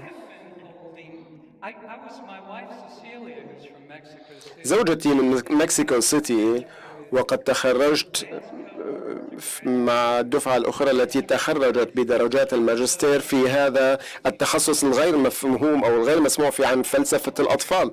أستاذنا كان ماثيو ليبمان، وهو كان مؤسس معهد فلسفة الأطفال، وكان هذه كانت الدفعة الأخيرة في سنة، يعني كنا طلاب ماثيو وكنا ممتنين لهذه الفرصة، لأنها كانت أجمل تجربة في حياتي. كان في عام 1996. ما الذي فعلناه؟ أننا بدأنا بتطبيق مناهج دكتور ليبمان في مختلف أنحاء العالم. بعض الصفوف وبعض المدرسين كانت عليهم واجبات دراسية كثيرة، ليس لديهم فرصة لكي يطبقوا منهجا جديدا. هذا كان تبعا لكل دولة وكل بلد، ولكننا أيضا وجدنا الفرصة وأتحنا الفرصة للأطفال لكي يأتوا ويطرحوا علينا أسئلتهم وأن نستكشف معا، لأننا بدأنا ليس فقط وضع الفلسفة للأطفال أو الفلسفة للمجتمع والتساؤلات ضمن الصف، وإنما بدأنا بنقيم هذه في فرص الغداء وبعد المدرسة وفي المكتبة، بحيث يتمكن الطلاب من أن يكون لهم يعني أن يشاركوا في هذا. وكانت هذه أو في أول مكان قمت هذا كان في منطقة يعني فقيرة إلى حد ما في سان فرانسيسكو في التسعينات. الأطفال لم يكن لديهم تمكن بالقراءة والرياضيات والحساب، ولكن قلت ما الذي يمكنني أن أفعله لكي أعطيهم الإلهام، وأتوا باسم نادي الفلاسفة. وبحثنا بالتالي في هذه القضية حول النصف فارغ والنصف ملآن، وكانوا هؤلاء الأطفال، وهذا ما قالوا في هؤلاء هم أطفال لم نسميهم موهوبين، وإنما سميناهم بطلاب تعليم خاص، وقالوا إنه نصف مليء بالماء ونصف فارغ بالهواء. وقال آخر هو نصف فارغ من الماء ونصف فارغ من الهواء، نصف فارغ من الماء وهو مليء بالهواء.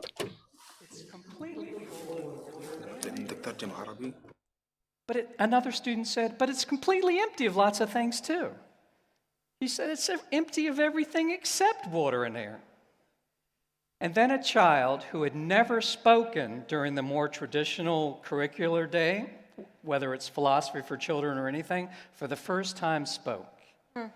And he said, Mr. Phillips, Chris, what about the surface where the water and the air meet? He said, is the surface empty or full or both or neither? And that relates to what the theme of this course is, of this beautiful conference is, unpredictability. Children speak the same language and they don't, you know? And so if we open ourselves up to what I call the wow factor, to not always trying to lead them down a certain path, but using a method of inquiry that actually liberates the mind and heart at the same time, if we also carefully practice and cultivate the art and science of listening.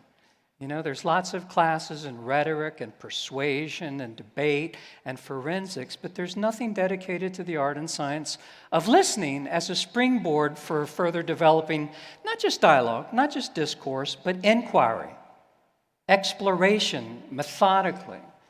You know, they call what Socrates did the Socratic method, but I've never seen any version of the Socratic method that's exactly like another one. But I think that children can latch on to a method of inquiry in my 25 years of experience like nobody else on this planet. My wife Ceci and I, in addition to practicing the traditional philosophy for children curriculum, also have curricula for educators that we have a series of books as well. If you go to our website at socratescafe.com, you can just enter your email if you want us to send you some stuff. But I love Matthew Lippman more than anybody I've ever met. He developed this out of a sense that children should be leading in many ways. And they can show us paths if we're open to their sensibilities. And so philosophy for children can work some magic on all of us. I almost feel like we shouldn't call it teaching philosophy for children, but learning philosophy from children in many ways. The reason I'm still so impassioned about it after 25 years is because I learned so much from the children, I learned so much about myself. And I'm going to give you one example in the brief time I have. My wife, Ceci, she's from Mexico, and she was a teacher for a long time in an indigenous community in Chiapas, Mexico. In fact, we've made sure we've translated our works, our philosophical children's books like Day of Why and The Philosopher's Club, into their language. So it's translated into Maya. It's translated into Tzeltal and Tzotzil, because we believe they should be able to think in colors, in a dazzling array of colors, in their own language. And then we can have people serve as translators in a bridge language. But I had a dialogue once in this beautiful plaza in southern Mexico. And I threw out, I'm just Chris, and I'm just inquiring with them as an equal human being, perplexed, exhilarated. Don't get me wrong, there is a method. It's accessible, but it's not easy. And I write a lot about this, scholarly articles, but articles for general readers and in my books as well. But I launched this question because I wanted to know from them. I said, well, what is a good human being? Now, these are children who work 7 days a week, 16 hours a day on the plaza. They can't read. They've never had a chance to enter a formal school. But quickly, this one child named Veronica, said, well, Chris, I can't tell you what a good human being is, but I can tell you what a true human being is. I said, well, okay, let's have at it.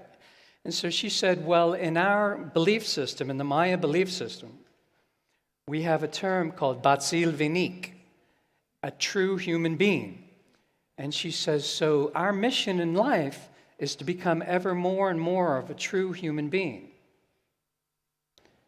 And I said, well, what would that look like? What is a true human being? Thinking she was going to tick off some qualities. And she said, well, a true human being, when I try to sell him or her something, she has these beautiful hand-woven goods, bracelets and necklaces and baby carriers. She says, a true human being, when I try to sell her something or him something, says, at least looks at me and says, with a smile maybe, no thank you. She says, that's a true human being. You know, these are eternal, deep philosophical issues of acknowledgement, of recognition, of egalitarianism that she crunched down into. It's somebody who at least says no thank you. And she said, so many people, from the local people who live here to tourists, just pretend I'm invisible. Some of them intentionally push me over when I try to hold out my display of goods. She said, Chris, you didn't buy anything from me that day because you had already bought so many things from other kids. But she said, you at least said no thank you and smile, and we became friends.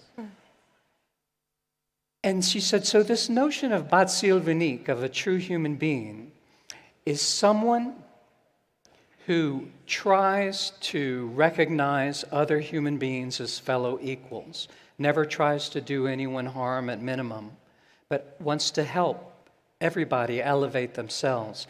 From a child who's never entered school and can't read. Beautiful. And it reminded me so much of the wonderful German United States political theorist and philosopher who has deeply influenced me in my approach to Socratic inquiry, Hannah Arendt. And Hannah Arendt, one of her lesser-known works, I think, and I write about this in my last book, A Child at Heart, she asserts this notion of a second birth, and that we can't that we're born into the world as human beings. And very similar to this child, she says, but to become true human beings, we have to have a second birth, where we all have our place at the civic table as equals, at the political table as equals. And even though Veruch will never know Hannah Arendt, maybe, they're philosophically equal, and their philosophies are very, very similar and very profound. And so when I hold inquiries with kids, it's not to be a teacher, but to learn from them, from their own wisdom traditions, from their stores of wisdom. If I go to South Africa, as I learn about Ubuntu. I am in you and you are in me, and we all become more together. If I go to Hiroshima, Japan, where I've been, children taught me about their notion of ninjin, somebody who tries to fill the gap, to cross the gap and bridge the chasm between one human being and another, to fulfill what they call ikigai, making life more worth living, not just for myself, but for others. A true ninja is always trying to reach out to others. And so once they realize how curious I am, and that I truly want to explore and engage with them, they rise to the occasion and reveal fonts of wisdom that maybe they didn't even know. So I do place a lot of emphasis. I have Greek citizenship in my family. I learned all this from my yaya. She became the first teacher of Greek language and culture when her family immigrated 99 years ago to Florida. She hated the United States. She always wanted to go back to this island, but there was no economic opportunity there. But so the idea is that we're all in this together. And we talk about mankind and womankind and humankind, but we rarely talk about childkind. And we tend to sell children short. And so again, my mission in life now for over 25 years trying to engage and implement various approaches to philosophizing with children. And there's various wonderful traditions in academic scholarly philosophy that can deeply influence my approach to philosophizing with children. But I think at some point it's important to realize we can learn from them. I do argue in my Child at Heart book that children were likely the inventors of language. I can't even count how many times I've been with kids and they'll come up with a word, brilliant word, and a teacher might tell them, that's not a word. Have you ever had that happen? Surely you remember it. Have you ever invented a word and somebody says, no, that's not a word? Anybody? Am I the only one? Yeah. Yes? And you still remember it, right? Of course, because it's Shakespeare invented words. He coined over 500 new words. He was a kid at heart, And they do it all the time, but they're always told, no, that's not. So I think we need to keep chipping away at these adult misconceptions about kids because it limits them. Nobody chipped away greater and more effectively than Matthew Lipman. He did this at a time in the 70s during the student upheaval and the protests in the United States. And he realized that we together need to start cultivating and inculcating in one another with a sense that we're all in this together, what he might call loving inquiry. His own tradition was the naturalist pragmatist tradition. I'm going to tell you a philosopher you've never heard of, and write this down. His name was Justus Buchler, Justus Buchler. After I graduated from Lipman's program with my master's degree, I studied philosophy. I took 3 more courses just under Lipman because I loved the man so much and he was so brilliant. So I took philosophy of language and studied the people who had influenced Matthew Lipman. So I studied particularly this man named Justus Buchler, who's all about the fact that we need to combine human doing, making, and saying. Typically, we focus an inquiry on the saying part, the cognitive part. But we also need to focus on the doing and the making. Making is exhibiting something, sculpting something. And doing it is actually putting it out there and seeing what we come up with. There's always an element of experimentation. And nobody's better at this than kids if we give them the tools. We're in this together, and we adults, of course, have our talents. But quite often, if we're not listening carefully to kids, we miss things. We're thinking of our next big thing ourselves. But so if we cultivate that art of fine and careful listening, we can create for children and they can create for us a much more empathic world, a much more understanding world, but best of all, a much more colorful world. In an era that's so much dominated by black and white thinking and argument and debate, I dare say that children can show us the way out of this. So we give them a tool. In our case, a tool of Socratic inquiry, so because it redounds to us a million times over, they end up coming up with insights once they realize how much we value what they have to say. I think we're still in the dark ages of what children are capable of. But I'm so grateful to Matt for inculcating me with this sort of revolutionary spirit about let's keep pushing the boundaries further and ever outward and seeing what we can come up with together. If you go to our website at socratescafe.com, we have a YouTube channel that features many dialogues with children, including me with my own. I became a dad really late in life. I thought I was going to be a bachelor all my life, and then I met my wife. So we have... But you'll see some of the magic that can happen when you engage with children as fellow perplexed, exhilarated, curious, and interrogative human beings. And sometimes some really beautiful new insights emerge from that. And that, believe it or not, it can also influence and enhance your scholarly thinking. My biggest success in life in this activity is when I was invited to a scholarly conference in Banff, Canada. And I said, well, do you have funding so you can also bring your children? And so they came up with enough funding to get children also involved. And I said, and we had these group inquiries where the PhDs and kids were in a circle inquiring together. And so they made a commitment to continuing that tradition, not at all the conference gatherings, but at least one where we all just inquired as fellow equals. And if we used really big terms, ontology and existentialism and epistemology, that we had to explain it to a child what in the world we're talking about. And if we can't, what does that say? And so I encourage you, after you leave here, to go inquire with the child for a while on a question, a philosophical, timely, timeless question, whatever you think that constitutes. Inquire with the child as an equal and see what you come up with. And let me know. Please come to my website, because there's my email, and let me know what you came up with. And I think that will find new frontiers of thinking and learning and doing together. So thank you very much. May I? Thank you very much, Christopher Phillips. Thank you very much, Dalia Tunzi. I just want to say that during the next 2 days, Dalia Tunzi will be holding some workshops in the philosophical space dedicated to children right across the plenary. And Christopher Phillips will be hosting a Socrates Cafe downstairs. I think it's tomorrow, but check the program. I think it's tomorrow. You'll be hosting a Socrates Cafe during the conference. Thank you so very much, Dalia and Christopher. Thank you for your brilliant interventions. Thank you. Oh, and my book is out in Arabic. I forgot to tell you that, by Dal Athar. So I was here for the International Book Fair. I totally forgot. You don't mind if I plug that, do you? No. Yeah. You've already done so. Did. You've already done so. Thank you very much. Thank you. Thank you.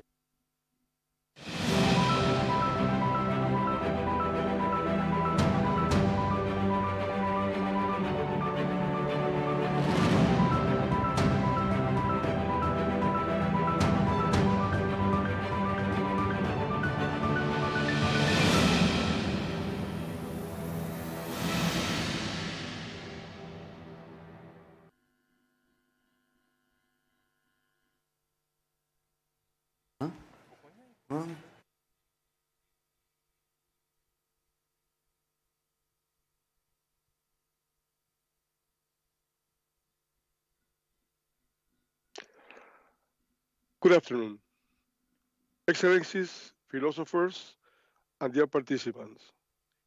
It is for me a great pleasure to be present today, and I would like to thank the organizers of this philosophy conference for making this gathering possible.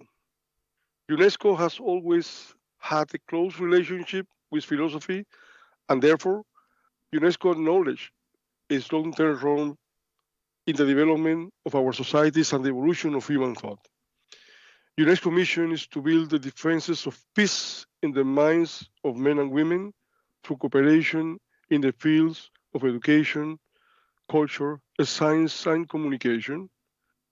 And philosophy is a very important part of this strategy. Indeed, trying to achieve lasting peace in the world means looking for an institutional answer to philosophical questions. This discipline pervades, in fact, all cultures and has the power to influence languages, social and political structures. Philosophy's prominence in most human civilizations makes it essential in the quest for global intercultural exchanges. Also, it has always been in conversation with many fields of knowledge, not only the humanities and the science.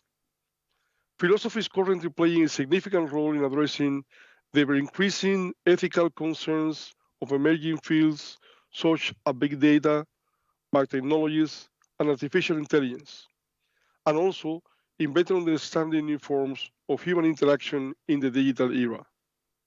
Nowadays, artificial intelligence plays a remarkable role in the daily life of billions of people.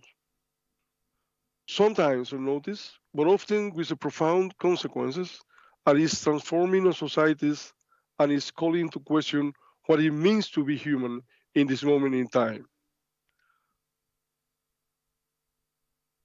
Philosophy promotes a humanity-first approach that is necessary when designing the ethics principles of artificial intelligence. And therefore, recently, the UNESCO General Conference has reiterated its strong interest in philosophy, believing not only on its power as means for intercultural and interreligious conversation, but also in guiding the humanity in establishing regulatory frameworks to ensure that these emerging technologies benefit humanity as a whole. And 2 weeks ago, UNESCO adopted this comprehensive global standard setting instrument to provide artificial intelligence with a strong ethical basis. This instrument will not only protect, but also promote human rights and human dignity, and it will be an ethical guiding and a global normative bedrock, allowing to build strong respect for the rule of law in the digital world. If UNESCO is not a research center as such, it does have the function of a laboratory of ideas. And philosophy is therefore a key tool to serve this function, and it provides the required critical thinking to analyze, research, and study major contemporary issues, but it also promotes the creation of bridges between the different cultures that make up our organization.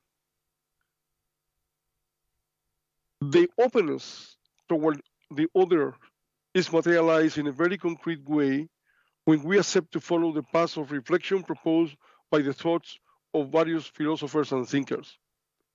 Therefore, philosophy is multidisciplinary and contributes to finding institutional answers to concerns of social transformation through this intellectual activity.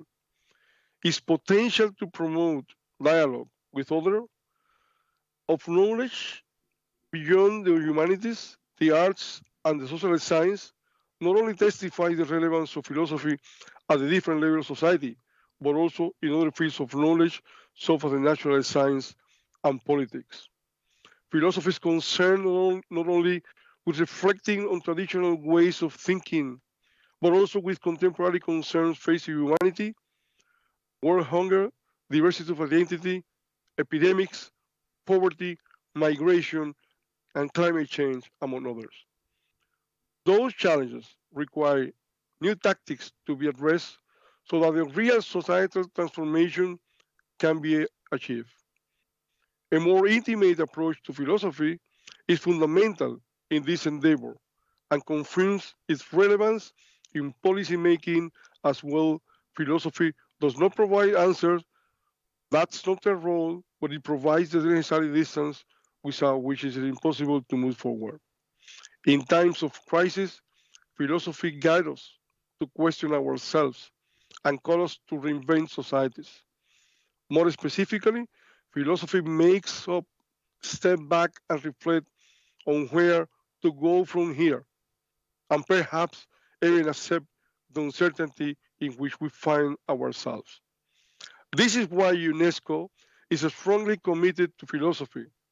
And since 2002, UNESCO has celebrated World Philosophy Day in order to praise and universalize the teachings of philosophy. The aim was also to raise a certain level of awareness in the world around the importance of philosophy and to promote an academic exchange of philosophy for the development of human thought. This year, the conference held for the World Philosophy Day focused on the importance of philosophical thinking in helping humanity cope with the pandemic. By praising the use and spread of philosophy in schools and universities, UNESCO intends to provide the international community with solutions that will help us tackle some of the most stressing issues in our contemporary societies. I can therefore only welcome this initiative that is taking place today, and I assure you that UNESCO support to bring philosophy to young Saudi students after decades of being banned from the richness of that discipline can bring. Thank you very much. Thank you very much, Pedro Monreal from the UNESCO. That was a word from the UNESCO. We're going to have a little bit of a stage setup, and we're going to welcome our next session. Thank you very much. Thank you very much. Word from the UNESCO.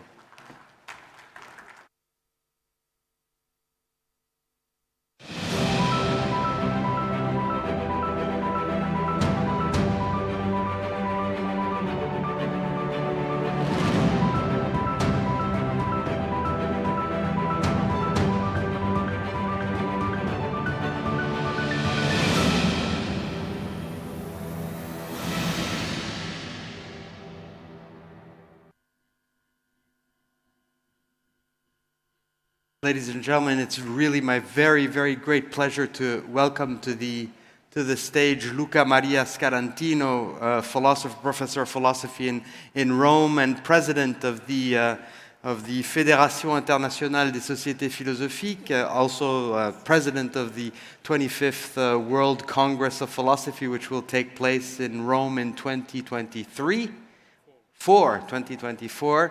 Luca Maria Scarantino, thank you very much. I think it's your first time here in Riyadh. I'm going to give you the floor. Here's your podium for the good unpredictability of philosophy.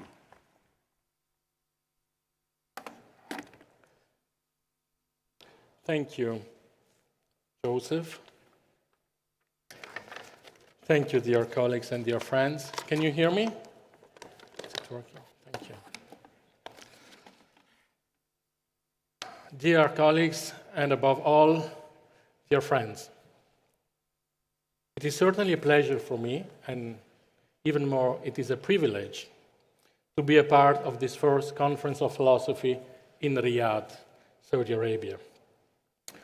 During the last weeks, some of the organizers, some of the people who are taking so beautifully care of this conference, and first of all, our colleague and our friend Joseph Cohen, have emphasized in our exchange the foundational significance of this meeting for the development of philosophical education and scholarship in Saudi Arabia. I'm sure that's true. That's obviously true. And you should be congratulated for that. However, I would like to stress that the impact of inviting philosophy to Saudi Arabia will be no less strongly felt in the philosophical communities across the world. For philosophizing is never a lone activity for any of us. Yes, some of us, some fellow philosophers, see philosophy as a solitary contemplation, as time spent reading and writing and thinking, which is a big part of our profession. However, history reveals to us that philosophizing is most fruitful when interlocutors are engaged, when worldviews or simply ideas are exchanged and mutually scrutinized in actual, concrete, human settings, exactly like this, and when common concerns are problematized with a shared goal, the aim of reaching a sensible, common, and mutual understanding. So it's probably more important for the rest of the world of being here, or at least as important for the rest of the world, as I was told it would be for Saudi Arabian philosophical community. So thank you for this opportunity. As a matter of fact, this kind of interchange of ideas does never occur without a cultural context. It never occurs outside of a cultural context. For a fruitful exchange to be possible, an openness to receiving and absorbing the cultural traditions that make up the worldview of our interlocutors is necessary. Professor Ibrahim Khan strongly emphasized this just a few minutes ago.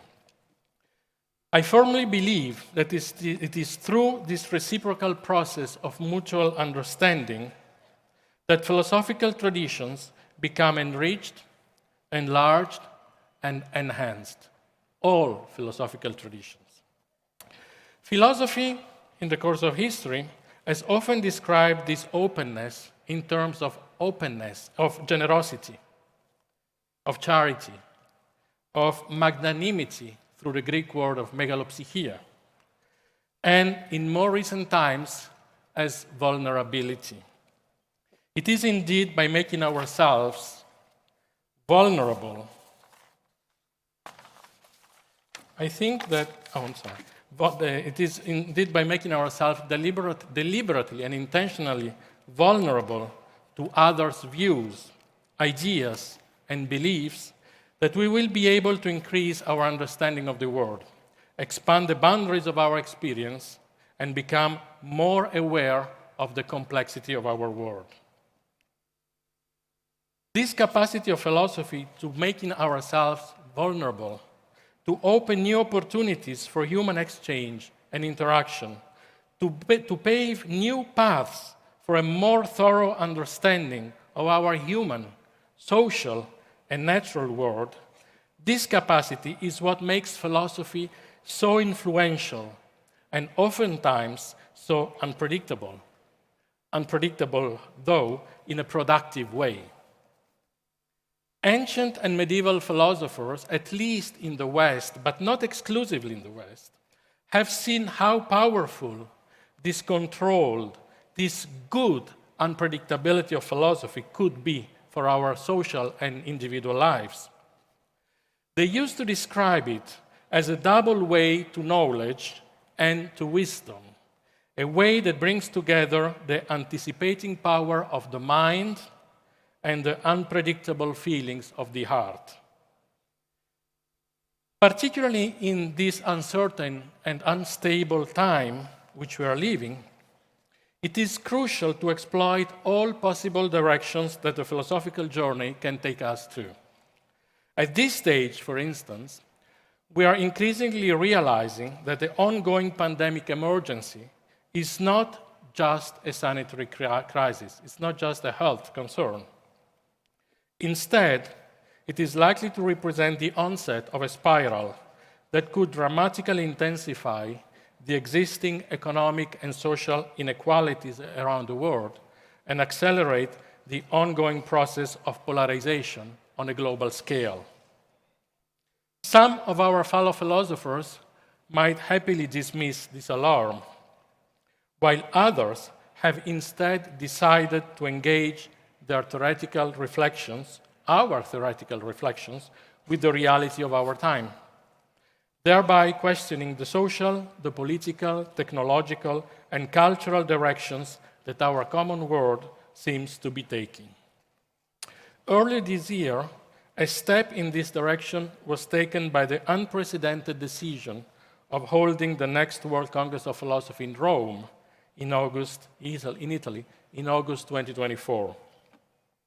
Thinking across national and political divides, thinking across cultural delimitations, thinking across boundaries is the theme that was chosen for the 25th World Congress of Philosophy. Let us see it as a commitment to foster a shared reflection on the future of our diverse societies and on the models that we would like our societies to be inspired by. As a matter of fact, we could hardly address the struggles of our time if we remained bound to a single cultural horizon. The imperative of advancing a thoroughly cross-cultural orientation within philosophy and within the humanities at large, this imperative opens a prospect of primary importance for the future of our communities. Today, a growing number of colleagues, of scholars around the world, seem to be increasingly attracted to themes, ideas, even styles of other philosophical traditions, of a plurality of philosophical traditions. They look to deconstruct, to dismantle well-established boundaries in their own disciplines. We are increasingly sensitive to inclusiveness and open to diversity, whether in terms of culture, of theories, or of gender. Philosophy altogether, in its plurality of forms, seems to be in search of new conceptual tools, of new references to make sense of the complexity of our world. In short, we, as scholars, we are no longer expected to write for a local or for a regional readership. A new and inclusive set of philosophical concepts is required to respond to the complicated ethics of our existence as social beings. Devising new conceptual tools will require a lot of creativity, of imagination, historical awareness, study, feeling, learning, critical thinking, and analysis. This effort, nonetheless, is also forcing us to reappraise the very nature of our discipline of philosophy, to reappraise its scope, its relations to science, to other forms of spirituality, and to religion. The ambition of reassessing the different aspects of philosophy at a largest international scale is nowadays inspiring the activities of international scholarly networks, as these networks aim at increasing the cultural complexity, the inclusiveness, and the theoretical diversity of philosophical ideas and traditions.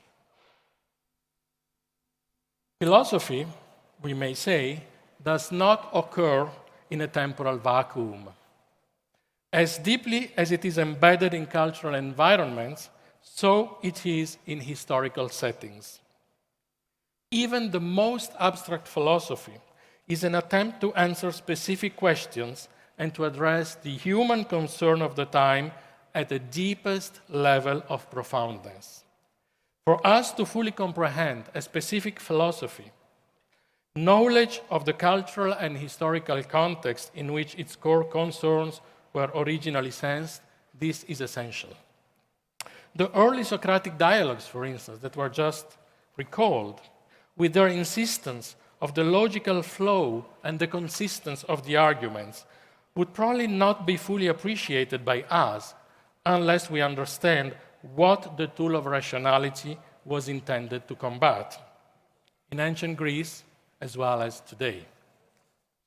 Or, if we move to the East, Confucius' insistence on the power of rights in conjunctions with virtue would probably seem restrictive and maybe a cultural anomaly even, unless we see the powerlessness of one without the other, powerlessness of rights without virtue in the specific era that provided the context for Confucius' philosophizing.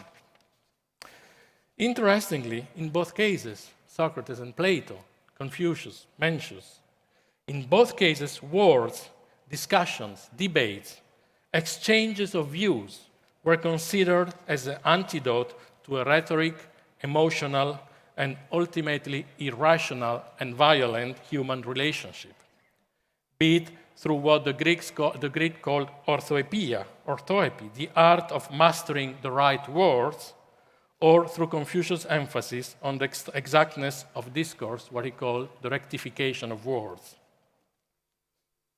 That philosophy, as a human intellectual activity, is inescapably situated in a cultural setting, might appear almost too obvious a fact to be stated.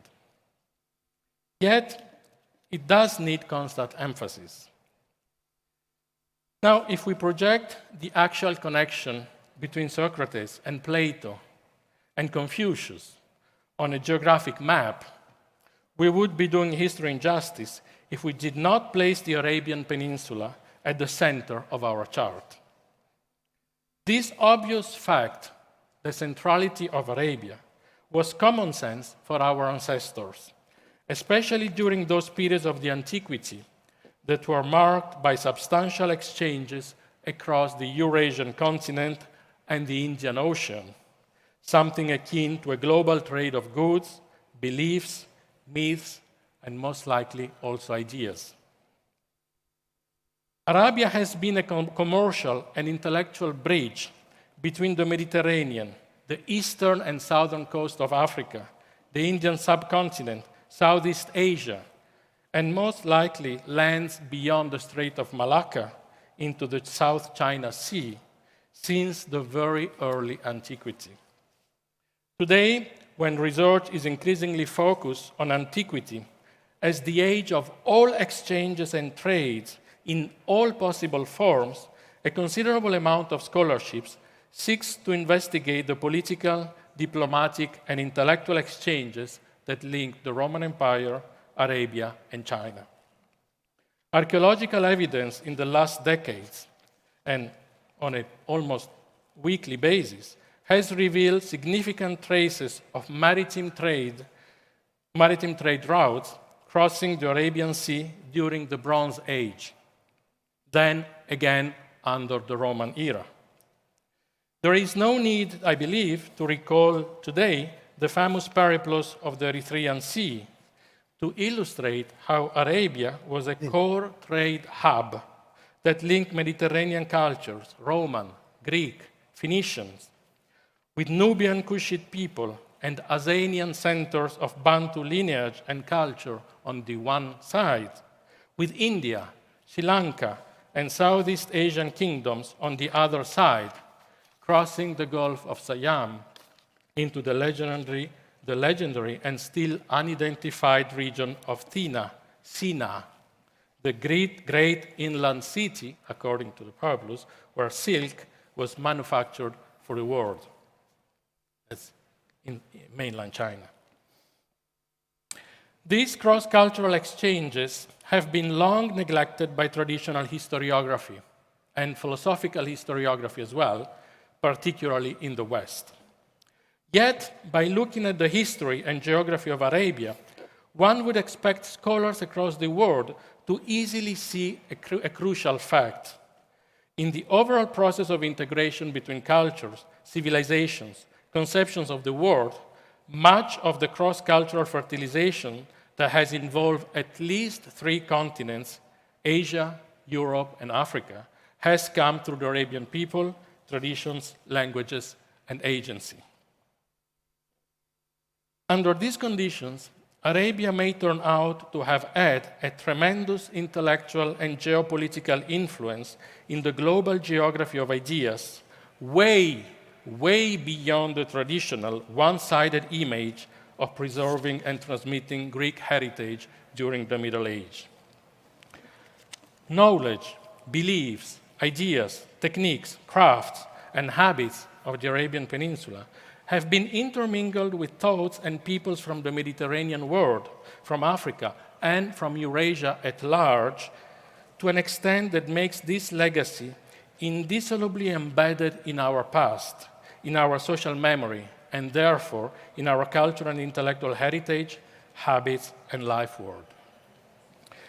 It is therefore time for the international philosophical communities to join other scholars and to give proper value and recognition to the contribution of Arabian people to the development of ancient human civilizations across Eurasia, to acknowledge its distinctive cultural relevance in our scholarly work, to add it to our academic assignments, and above all, to include the scholarly communities of Arabia in global academic and philosophical institutions, in regional and international academic networks, in the editorial and advisory boards of major international publications, in global editorial polls, to start joint platforms for international cooperation, to admit them into large international scholarly bodies, to start international partnership and joint programs of education and research, and to involve all of you in influential international events such as the World Congress of Philosophy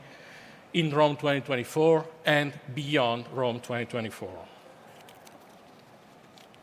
Not too long ago, an economist friend asked me in a very friendly way, what do actually philosophers do today? This is probably not a hard question to answer. We spend most of our time reading, teaching, writing, lecturing, traveling, a bit less lately, and meeting with each other.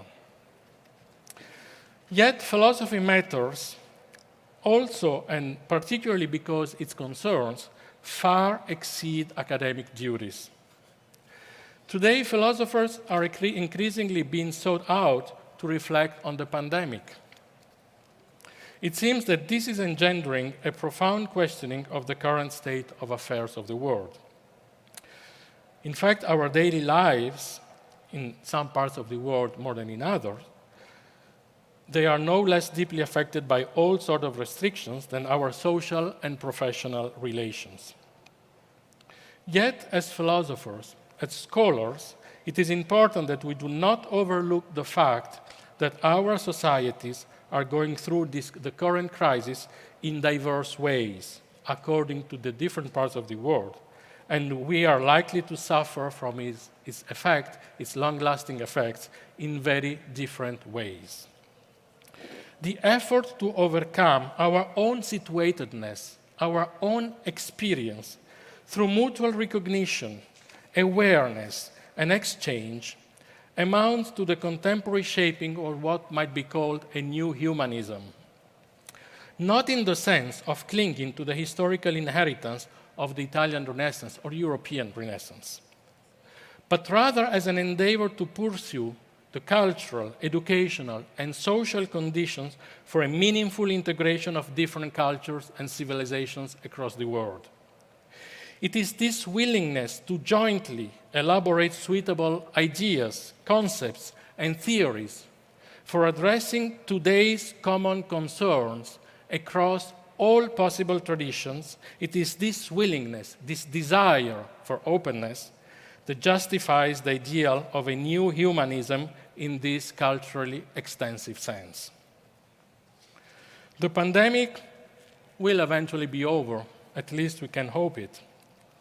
Nonetheless, a peculiar air would still be pervading our world. Conflict seems to be omnipresent. It is visible not only in political relations, intense political relations, but also in widespread discourses of discrimination and intolerance, in wars, in prejudice, in exclusion, in inequalities, and increasingly in the displacement of people across the continents. Regardless of how we may feel about the status quo, as philosophers, we are still required to reflect on how philosophy can help us efficiently deal with this conflict-ridden world. Cross-cultural sensitivity and inclusiveness in public engagement are therefore more needed than ever. Philosophers, along with humanists, economists, social and political scientists, historians, natural scientists, are expected not only to reflect on the present and on the past, but also and foremost to envision the social and cultural world we would like to live in the future. The pandemic has certainly given us ample material to contemplate, from the fragility and resilience of nature as a concrete corporeal agent of our lives, to how we, as humans, deal with the moral requirements of such agency through grief, loss, understanding, and ultimately, we hope, strength. In this context, we as philosophers may try to increase our commitment to a deeper comprehension of the state and potential trends of our societies. Beyond the daily urgencies that in most cases we are still facing, a further look into what is awaiting us and what is awaiting the next generations in the economic, technological, political, and spiritual spheres is an urgent social need and an urgent philosophical task. Despite our different approaches to philosophy, and despite our diverse affiliations, and despite our different spiritual sensitivities, most of us would not refuse to recognize philosophy's potential as a meaningful social and cultural drive. Philosophy and the humanities at large still can and indeed do help us cultivate the ability to merge our cultural roots into a larger citizenship by expanding the boundaries of ourselves. Philosophy and the humanities empower us to learn, to feel familiar in a world wider than merely our own one, to attempt to approach human conflicts in a dialogic way, and to understand controversies in their human and cultural complexity rather than in a simplified one-sidedness. It is certainly no coincidence that philosophical education and research are gaining ground in economically, culturally, and politically emerging countries, and that philosophy and the humanities are accompanying their policies of scientific and technological development. The tangible recognition of the cultural, social, economic value of philosophy and the humanities is today a phenomenon common to many, many of these emerging and developed countries.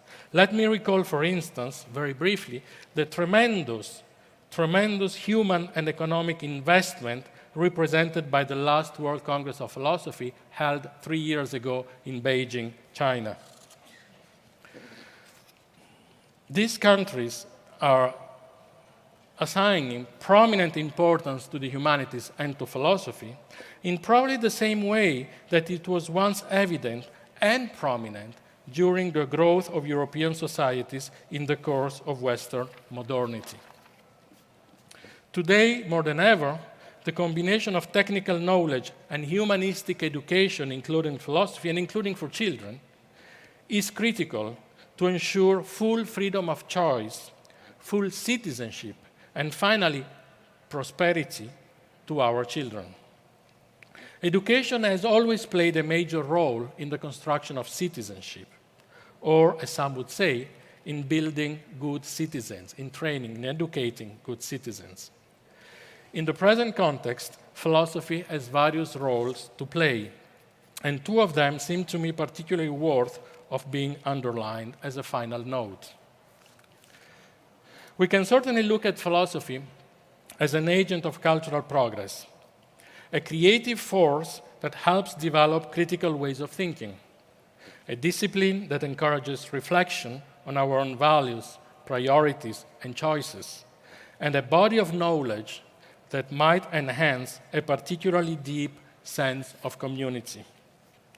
As such, it certainly could play a significant role in the development of a country, in the history of a country, of a nation, and certainly of a human group of whatever scope.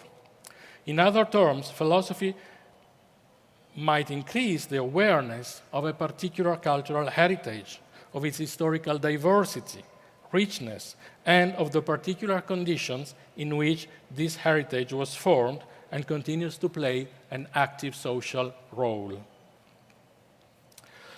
But philosophy can also be seen on a larger scale as a powerful tool for mutual understanding and coexistence across boundaries.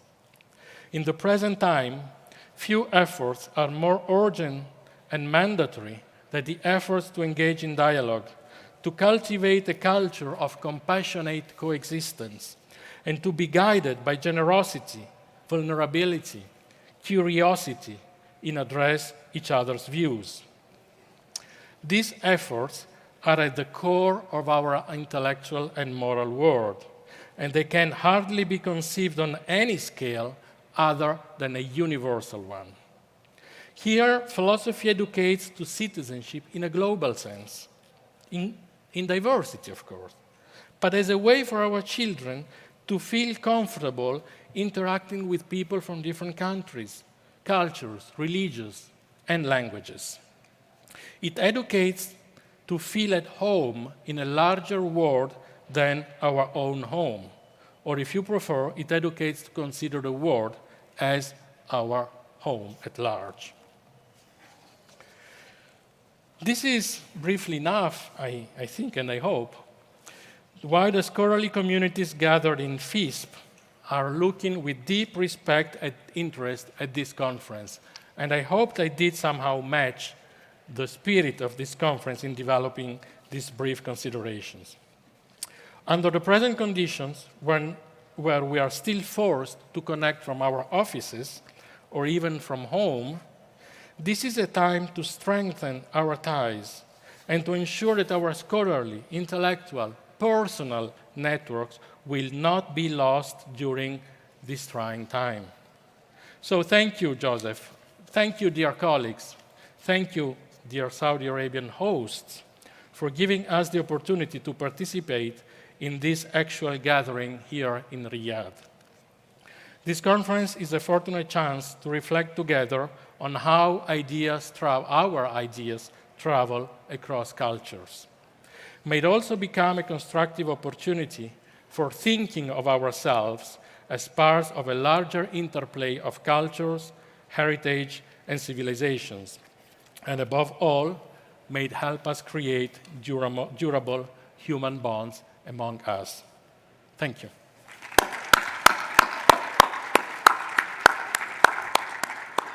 Thank you very much, Luca Maria Scarantino, for this wonderful talk. Now, and I think everybody was especially sensitive to your call and your invitation. I'm to join the Saudi Philosophy Association, Saudi Philosophy join the World Congress in Rome and beyond Rome, to quote you exactly. So thank you very much on behalf of all of us for this call and this invitation. It's my great pleasure, and I wanted this from the very beginning.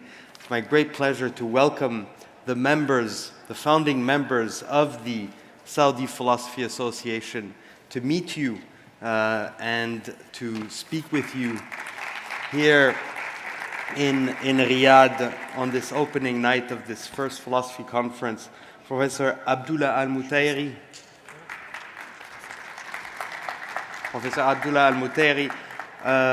Hamad Al-Rashed, and Shaya Al-Wakian. Joseph, je m'assieds là. Change. No, the second. Il me dit qu'il faut que je... Ben, je sais pas. Je fais ce qu'on me dit de faire. Here are the founding members, therefore, of the Saudi Philosophy Association. I'm going to give it over to my dear friend, Professor Abdullah Al-Mutairi from King Saud University, to launch us off into the presentation of this Saudi Philosophy Association. Abdullah, it's all yours. Thank you very much.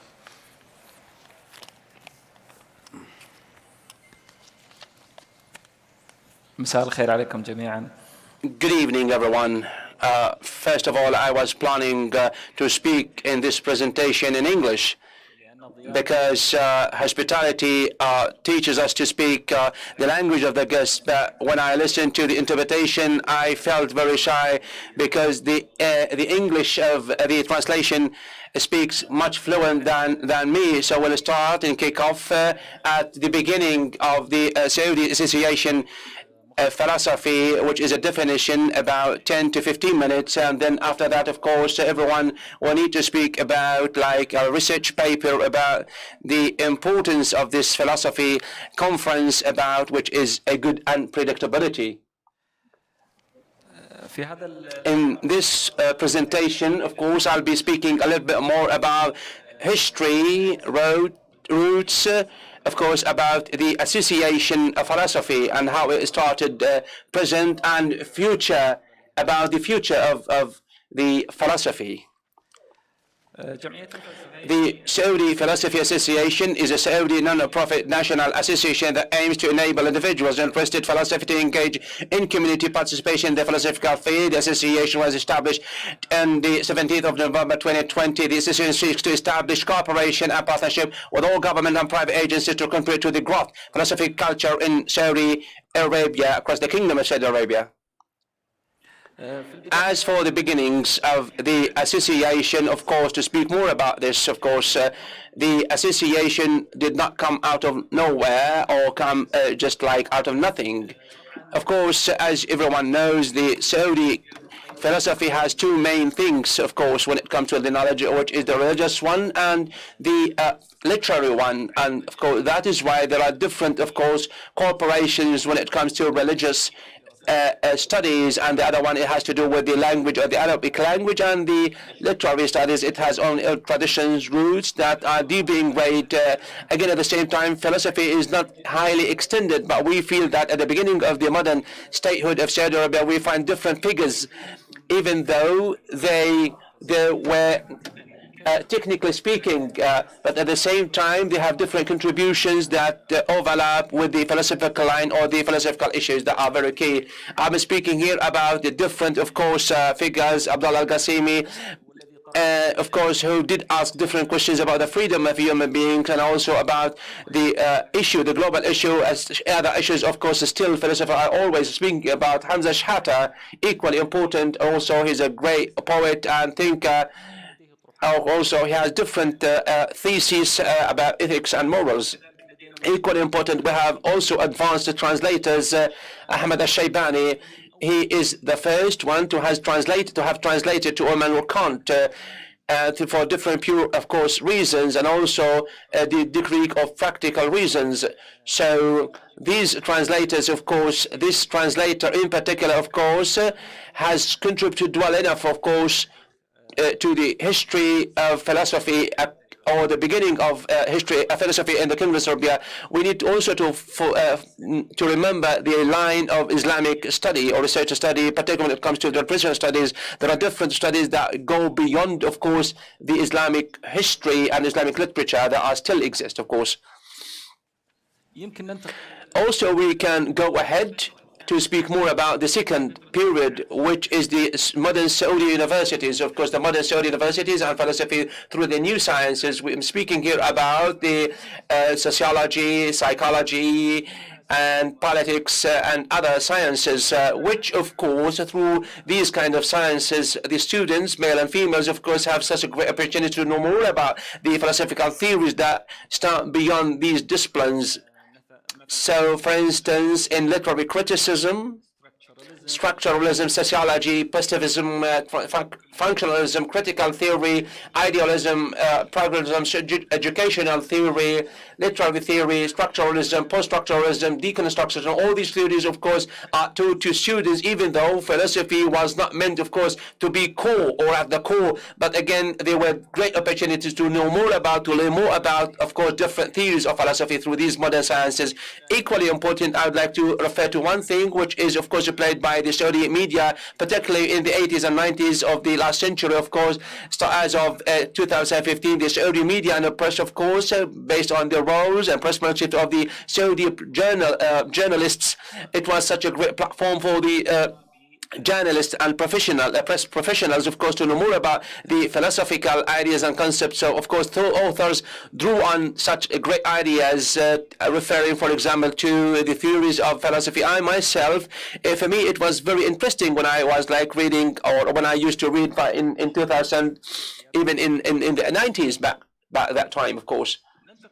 Equally important to speak more about what is known as the third stage or period, which is, of course, for the Saudi philosophy, which has taken different things, which is known as the Internet era, or the introduction of philosophy, Internet, 2000 up to 2008. Of course, we start to have like more room, more spaces, not traditional, not across, of course, the different universities. It is such a great space or room for people, created by people, for people, and everyone knows about these rooms or spaces. We have now come to what is known as internet forums for the people who are interested to focus more on big issues, of course, brought about by great social crises, or 9/11, for instance, speaking about like 2010 attacks or bombings in Riyadh. So people, of course, went online through the different platforms and forums to speak more about, such as like Dar al-Nadwa, about the different forums, of course, created. What is important and interesting within these kind of forums, a special part was designed for philosophy. I think at that time, people started to know more about philosophy as is, and not as philosophy through different disciplines. Based on this, I do believe that the different features, how the Saudi Society of Association of Philosophy, of course, started to come into play. They started to write like whether under pseudonyms or aliases, and they started to know more about themselves and others, of course, and also to know more about the common interest, of course, based on more and more, of course, people coming and coffee shops, where and still are very important to know more about the people who are interested in philosophy. Even like houses, homes, are very important for people to come together, of course, to have different meetings for philosophy. The house of my friend Shaya was one of the most important centers to have like different meetings for those people interested in philosophy, 2006, 5, and 7. In 2008, I do believe that philosophy in Saudi Arabia, of course, has taken a great and a quantum leap into the what is known as institutionalization, in other words, to be like more formalized or more officialized, which I believe it is a kind of legitimacy for those people who do not feel much motivated into philosophy, but it's been part and parcel of the institutionalized philosophy in 2008. in the literary forum or club for philosophy to come into play. Of course, the session started like in a kind of a closed environment, started to attract more people, more names for those people who are interested, so people find it more important for them to get engaged, to showcase their own ideas and opinions and other theses or theories. Of course, this went up to 2016. In 2016, of course, different things have come to surface, have come into play. Of course, different formations, such as in Iran al-Falsafa in Jeddah in 2017, and also Forum of Al-Salam Philosophy in Najran, in Dammam as well in 2018. All these kind of clubs and forums have come into play and have helped in contributing to different social meetings within the institutional and formal, of course, entities and bodies, and part and parcel, of course, of the literary clubs across the different regions. In 2018, the idea of the philosophy of association in Saudi Arabia was an idea, of course, for everyone, because it is well known or widely known across the world.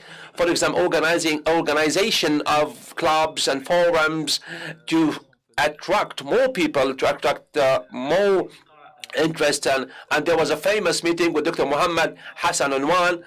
The Ministry of Culture at that time was almost in its inception, and also the Authority of Publication Literature and literature was almost in its own inception to enrich more about the publication. The idea,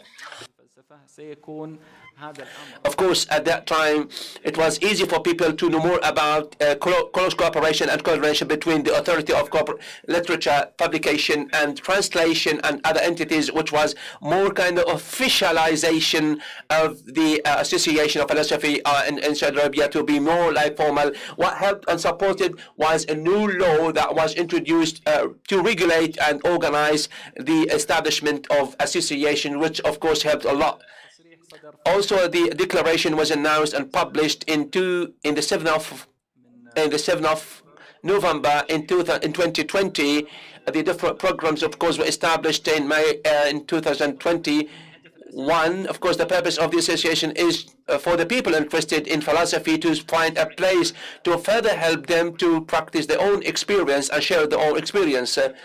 We do understand well that not all people interested in philosophy to be professional. Some people are interested in philosophy, would like to know more about, the society, like to talk about such ideas, such kind of thesis, such kind of assumptions, theories, points, issues, to get engaged in dialogues. The academic part, the scientific part, still in the Kingdom of Saudi Arabia, we are still in baby steps. Of course, we don't have still a department in universities about philosophy, so the association, of course, is much interested to bridge the gap in terms of providing a department of philosophy in different, of course, universities. We have also a great interest in the future. Of course, I'm not sure. As for the programs of the association, we have different, such as philosophical readings of Saudi thought, the young philosopher, and public competition of philosophical concepts that are there for people, of course, to present a 2-minute video about a concept of philosophy, whatever it be. For example, for this month, it is a kind of interpretation in terms of philosophy, to provide a video for a couple of minutes to explain what is meant by interpretation of philosophy. Also, broadcast programs about, of course, philosophy, whether philosophical concepts or dialogues with those subject matter philosophy. We have also public workshops, different workshops, of course, that focus on the key skills when it comes to writing and philosophy, and also publications and hot copy publications, digital publications, and also we will have hot copy publications when it comes to the articles, also book reviews, also debates, and across the academic, of course, arena. What we'll be doing in the future, we need to focus more and more on the academic skills and the capabilities when it comes to publication. This is very important for us. It is also, we need to attract more philosophers who are interested in philosophical issues. We also want to go high in philosophical issues. We have also big projects for the translation of books and articles, philosophical articles, to be presented, of course, to the people interested. We also have a special focus in philosophical research studies and themes. Even they are modern, of course, and contemporary for the philosophical society. I'm thinking of what is known as philosophization of motherhood, and I believe that this is very important. We have such a great interest to launch a program in terms of the philosophy of motherhood. We also have much interest in the philosophy on environment and the problems faced by, of course, the nature, the climatic changes, the crisis, the climatic cases. We also focus a special attention on this. We also have another kind of interest to join, like the International Philosophy Association. Dr. Loka, of course, did welcome this at the beginning of the communication. Of course, he did welcome the idea of joining the international associations of philosophy that he did, of course, and he still is the head of. We do feel proud of the hosts, such as like the authority of the publication, literature and translation, the independent and all the entities, volunteering entities and bodies, of course, and the work, of course, that are highly valuable, and we can hardly, of course, we can hardly speak about it. We stay always speechless to speak about this, and we always hope that the future will be of a great importance and help for us to provide much service, much help, much support for this great society. Your attention is highly appreciated. Thank you so much. Thank you very much. Thank you. Shukran Jazi. For this wonderful talk and history and projects of the Philosophy Association. I thought it was a very, very good idea to hear each of your research, because you all are independent philosophers, you all have research projects, and so I propose that we enter into your presentations, your theoretical presentations. Perhaps Professor Al-Mutayri will give you a little break since you've spoken, and we'll move to Hamad Al-Rashed for his lecture, for his theoretical lecture entitled "The Philosophical Consequences of the Unpredictable Between Humans and Technology." Professor Al-Rashed. Shaya, I think... Shaya wants to speak first. Sorry, I wasn't... Okay, all right. So Shaya Al-Wakian... After Shaya, I present. Shaya Al-Wakian, philosopher. Very, very nice to meet you. I've heard a lot about you. So I'm going to give you the floor now for philosophy of hope towards the unpredictable. Thank you ever so much. Thank you, everyone. Thanks for all the organizers of this first philosophy conference in our kingdom. This conference, of course, is the speech and the word of the people, not in Saudi Arabia, but beyond. This big conference about philosophy with a big number of big philosophers, of course, this is something we always feel proud of. Of course, I went against the schedule, of course, because I have a little problem, because I came to this conference after I have taken a lot of painkillers. Even sometimes I cannot speak, of course, easily. I am very much tired. That is why I need to cut it short. And also the papers, the paper and the other papers will be presented, of course, later to be also be available somewhere here in the cask, of course, of the Philosophy Association will be made available. Hope is a kind of mental, cognitive, psychological condition that goes and interact with other intentions, that it will be, of course, hope. It is for, of course, it goes with different things, such as, for example, and the different things that we always feel of, such as expectation and expectation, prediction.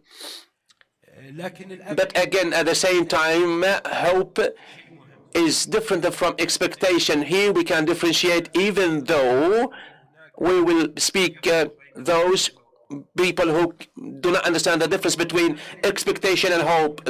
Two terms, of course, look into the future. This is true. You cannot hope, for example, of things in the past, that it did rain yesterday. You hope that it will rain tomorrow or any time in the future. as you know. So everyone, of course, always to expect something, but hope, of course, he cannot, for example, speak about hope. That is why we always hope things that we expect, and we expect things to be hope. So tomorrow there will be a match or a game, for example, between Hilal and Al-Nasr. I do believe, for example, because I favor Al-Hilal, but I do believe that Al-Nasr will be better because given the facts about the two ones. But I hope, I wish, I hope these words are valid in English, in Arabic, or in this kind of presentation. I hope that this team will win. That is why some sports analysts and political, they mix up the two words between expect and hope. It is very important. Do you hope or do you expect? So this is very important. As we said, of course, expectation is based on what is there, while hope, it has a kind of despair or based on what is there, what is current. So that is why hope is not expectation. It is a jump into the unknown, into the future, where, of course, the future will be more promising and more bright, of course, while expectation, of course, or expect is based probably on something that is a bit negative. That is why hope is made to looking into the future. Of course, that is something has to do with what? With something that we believe and not something that is certainty as we see it in science, or something that is very much like certainty. Scientific expectation is highly accurate. As a scientist, I do expect, or as an astronaut, of course, that the sun tomorrow will rise in the east, and I do expect this 100%, of course. But science in the modern age, because it is so humble, it takes it down to 99%, 99.9, of course. And also, for example, metals will extend by temperature, but I can't say that I expect I will be a millionaire. The reason why? Because there is no kind of certainty that is connected to future. It is hope, I dream, I wish. Based on this expectation or prediction or predictability is connected with something that we do expect, while hope is connected with something that is unpredictable. Unpredictable is something that we don't wait, which comes out of a sudden, out of surprise, that something that we always hope, something that we wish, something we love, but it is far-fetched. It is far-fetched. It is like a chimera, but when it comes into reality, it comes so beautiful because it is an absolute beauty. Why? Because it is being realized or achieved. But what we expect, it is not surprising for us, because I expect something that, for example, a team, the Brazilian team, will beat, for example, a simple team of a third class or whatever it be. I would not be surprised. Why? Because expectation is based on, or depends on what? It depends on what we predict, what we see. As for the future, is different. The future of expectation is different from the future of hope. Of course, the future of something that is scientific, that is based on expectation, is something that we call is a kind of a future that is postponed, that is put off, which means that the future can help me to see more and more. So I see now what is going on, and everyone is saying that the sun will rise in the east, and we are almost certain. We just extend this expectation one day. That is why I say future. So future in science is a kind of extension of the presence into the future. That is why we will not be surprised. As we said, like the future of hope is something that is unknown, that has not yet come into play, which of course we did not expect that it will come. Hope, of course, has a kind of optimism into the future, but at the same time pessimism in the present. Of course, unlike hope, despair means simply that you believe in that the future that is bright is something that is impossible. That is why the religious thought went of despair and of pessimism. That is those who are pessimistic are those who are pessimistic of the spirit of God, of Allah, which means that those people who are hopeless are those who are hopeless of the mercy of Allah, and Allah's mercy is ubiquitous, is omnipresence. Always, for example, when I live in poverty, this kind of case, you will live it forever because your hope is lost. So that is why when it comes to religion, when you deny Allah, so it means that you don't believe in anything. Hope in religions that are connected, what is known as the promised day, a promised day, which is something that we always hope, which is not here in the in the world, or the hope, of course, ends there in the doomsday or in the hereafter. Hope is not something that scientists practice. Scientists practice expectations. Hope is based on what? Based on venturous, bright, and adventure, because this kind of poetic state, when Al-Aqlidi says, I don't know, some great poet says, or Einstein, when he saw different defects in the paradigm of, and has a different kind of ideas, he of course practiced a kind of hope. He saw the real future. The future of hopes is something that we don't know and we don't expect. As for the future of expectation, is something that we predict, which is an extension of the presence, or present, sorry. So to cut it short, and I don't want to overstay my, so hope is to go beyond the present and to go to there, which means to the present. So what should philosophy hope? Philosophy has to hope to go beyond the present or current situation. Philosophy today, or say in the recent decades, as of the 60s up to now, philosophy is still involved in what is known as the language curve, the paradigm of the language, what is known as the language of prison. What does it mean? As you know, the deconstruction, structuralism, and the ideas of Einstein and other. So philosophization has become part of the language analysis, and the reality, the values are just products of the language game or play. So also when the philosophy hopes, it means to go beyond this kind of paradigm of the language.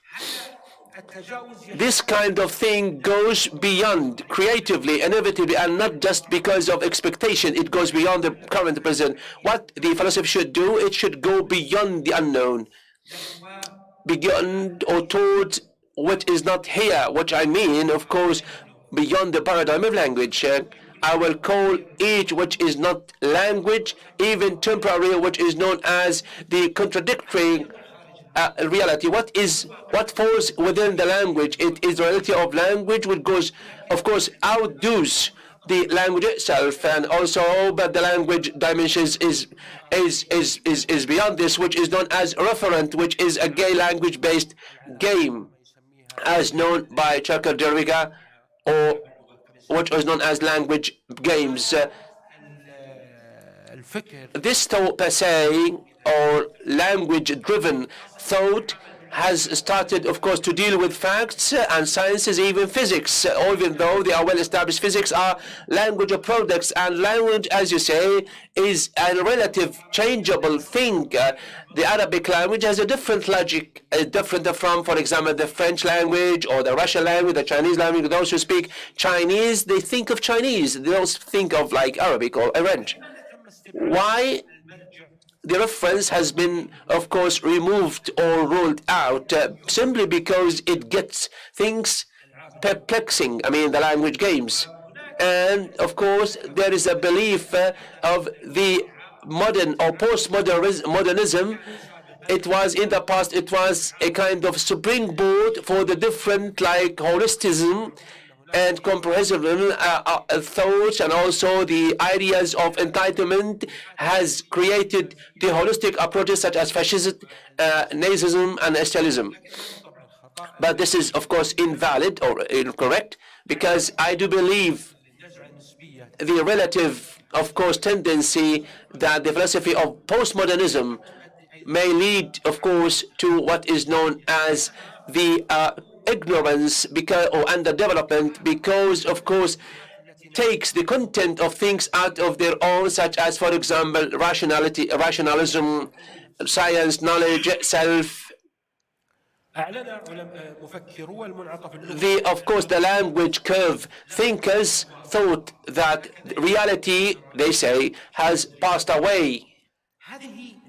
This is a statement or a phrase known as an issue or proposition, a logic to ensure of the validity of this. Of course, we need to reflect it on reality. If you say snow is white, if to make it like right, I need to see how it works in reality. But the statement, it says reality has passed. How can I revise it? How can I make sure? How can I verify? How can I verify the validity? If there is no reality, how can I ensure? So this statement has lost the truth value. It should be based on what? Based on the conformity of the truthness, of course. So this proposition is not an issue. It is not a fact. It is a kind of line of poem. I believe and I consider Baudrillard that reality has passed away. He is just writing a poem and he is not producing a philosophical text. Or in other words, he is practicing kind of language actions or verb actions or speech acts on question and gesture and others. Of course, you see that there is a kind of another function for the phrases other than description, but also like to produce dictates, imperatives, decisions. And I believe that reality has passed away is not like a predictive or predicate statement. It is kind of any kind of declaration, announcement that is military, that we have, for example, announced war against this country. It is a kind of announcement, declaration that has no value of truth whatsoever. Paradigm of language, of course, doesn't know what real truth is, because it denies reality. I will cut it short. The death of reality. The death of reality, of course, was a justification to reality itself. So that is why postmodernism philosophers, they say that it is not facts or realities, because they are just interpretations. At the same time, the life of reality, it will be a life of facts and also to restore values. The high values that once we always distinguish or use, of course, when we come to a conflict, but the language games or plays, as we are taught by postmodernism philosophers, there is no clear-cut criteria that is external where we can use, of course, to draw a line between the different problems that we have. Of course, the language curve philosophers felt, of course, the criteria and the universal thought, which means that facts should be established by all people, not just acknowledged by Saudis or Chinese. These facts should accept all these facts, which are called cosmic or universal facts, is a source of chauvinism or a holistic kind of thought. I do believe equally important that the postmodernism thought, when it started to chant the slogan of the diversity of cultures, I think that different rights of human beings were lost. We do well know that there are different cultures, different practices. We cannot accept them as something known as the diversity of cultures. But what about if these cultures come back again? Can we acknowledge such kind of cultures based on the diversity? Which means that the sake, it means when a wife has a husband and the husband passes away, she needs to fall down from a mountain. And also the circumcision of women, like the amputation of the genital organs of women, is something that is medically very dangerous. Can we consider this like a kind of, for example, I am not against of what is known as postmodernism issues, but I am against the, of course, undermining of reality. As we said, philosophy means to go there, to go beyond. So what is there? I don't know. It is something that I can expect, but at the same time, hope open doors and doors to go to the future. there is a hope where people can come to cosmic and universal facts. We, of course, yes, we can hope to make the world stand on its feet rather than the other. Thank you so much. Thank you. Thank you. Shukran jazilan. I'm going now to give the floor over. سأنقل الميكروفون إلى حمد الرشيد أيضا للحديث عن هذه Thanks. عندما when I read the theme of the conference, which is unpredictability, and the conference is about philosophy. So unpredictability is considered is a widely welcome guest in philosophy or philosophy because it represents the unknown. When we say unknown and expected and unexpected, what is the difference between expected and unexpected? What is expected is it will be based on what? On different previously established facts where we build on, which is either of the two meanings, either probable or to come to a point where that is very certain based on science, which is known as predictability or predictable. But unexpected or unpredictable represent the unknown. Because we cannot speak unpredictable based on something that is known to us. So the element of surprise is not just sufficient to speak about the unpredictable, because the unpredictable can be explained and unpredictable is something that is unknown. When we speak about this, we move on to the theme of the human relationship with the technology. So we speak about two factors, the predictable and unpredictable at the same time, because there are different impacts and effects, of course, that are predictable based on the human technology relationship, and there are, of course, unpredictable effects or unknown effects, or that can be, of course, that can place, not necessarily to take place, but can take place. There is a kind of relationship between the human being and technology. Before I kick off to speak about certain themes and issues, of course, my paper is so simple. I don't want to speak more and more about it. I'd like to refer to one point, which is the role of the importance of science and technology in the making of the future of human beings.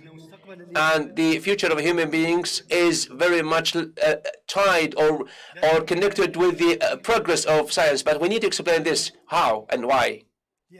Simply because my speech doesn't mean to make science such a holy thing and the products of science cannot be criticized, or else we can be trapped into what is known as the purely science knowledge, which is different from knowledge-based, which of course went so wide and dominant in the 19th century by other philosophers, what is known as also positivism.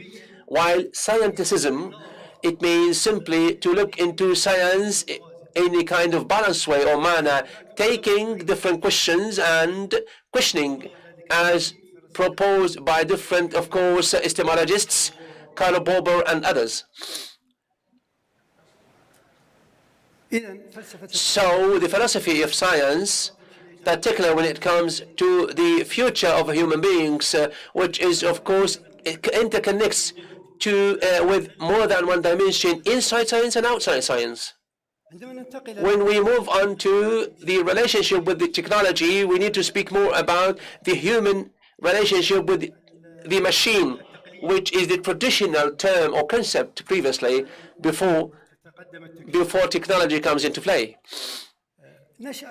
Of course, the relationship with the human and machine has been established back, of course, but this kind of relationship has been developed more and more over time, over the course of time, until this kind of relationship has become complex and compound, rather than just being limited to one thing, which is like providing service and functions and industrialization. And like to speak here about the progress made of the industrial revolutions. across different stages, and each stage, of course, has its own advance and impact, direct impact, positive impact on human beings, and also the positive effect, which is known as philosophical kind of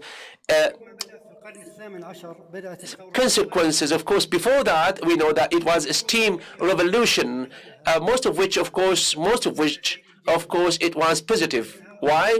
Because it was very appropriate for that time.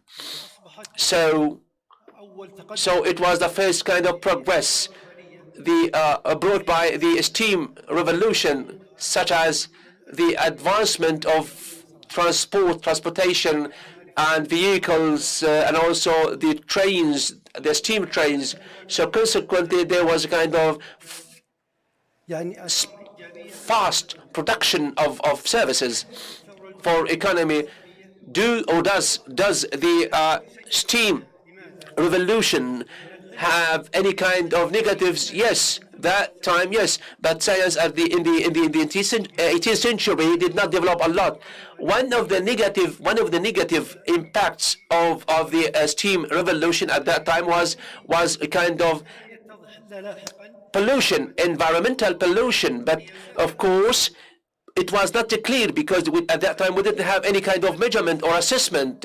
In the 19th century, we had the industrial revolution, or the second industrial revolution, which was based on what? On the sources or resources of energy, particularly the electrical energy. So production was more and more, and the production also was accompanied by what? With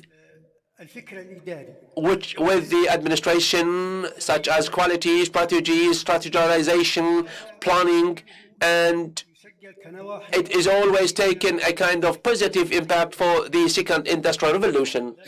But again, at the same time,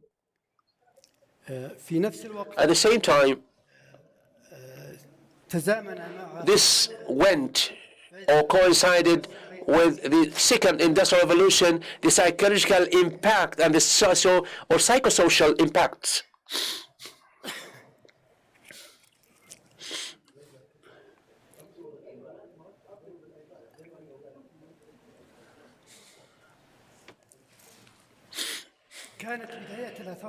Of course, it was the beginning of the psychosocial impacts for the second industrial revolution. Again, at the same time, but such kind of effects or impact developed more and more, driven by the third industrial revolution, which was more based on information, was driven by information. In brief, it is a kind of development of the electronic devices and the programming software along with the different devices, and which of course created more impact through the digitalization, bringing what is known as a digital village. So that is why impacted, of course, on the transfer of knowledge, and of course, the transcontinental companies dominated everything. So we are now in such a kind of information-based industrial revolution. We're speaking about different currents and trends, and also the development of new milestones, new things represented by four things: the digital village, digitalization, knowledge-based society, and the knowledge-based economy. Knowledge-based society and economy-based society. These four trends or currents have positive, of course, effects on society. At the same time, however, they have negative impact or effects on that are very dangerous, of course, that have been brought into by the consequent digital village, for instance. Yes, brought, of course, the distances shorter, so the geographical and topographical distances have become closer or shorter, or even like diminished. The differences between like communities, societies, countries have become almost to a zero. But at the same time, this kind of shortening, I mean the spatial shortening, we can't consider it like a kind of a human interrelation or correlation. No. Why? Philosophically speaking, because it's not a kind of biological or dynamic interrelation. Yes, it is communication. It is a communication kind of getting closer rather than kind of physical one or mental kind of connection or communication. There are different effects, whether positive or negative, as we know. Of course, the diverse and various services, like the different, for example, the interests of economy across the different countries, equally important. At the same time, there are, of course, the other philosophical circumstances that are brought about by digitalization. Most importantly is what is known as the controversy of something that is special and something that is general or public. Digitalization per se has created what is known as globalization. Globalization, what does it mean? It means simply that the earth has become as one statehood, one nation, one country. Peoples are all taking care of each other. This is what is known as globalization, but again, across the different communities, with no exception whatsoever, what is known as privacy. Privacy, regardless of how much we value privacy, our own philosophical kind of assessment might be negative or positive, but equally important at the same time, regardless of there should be privacy for each society or community. So the controversy is when we need globalization and when we need privacy. In other words, how we strike a balance between privacy and globalization.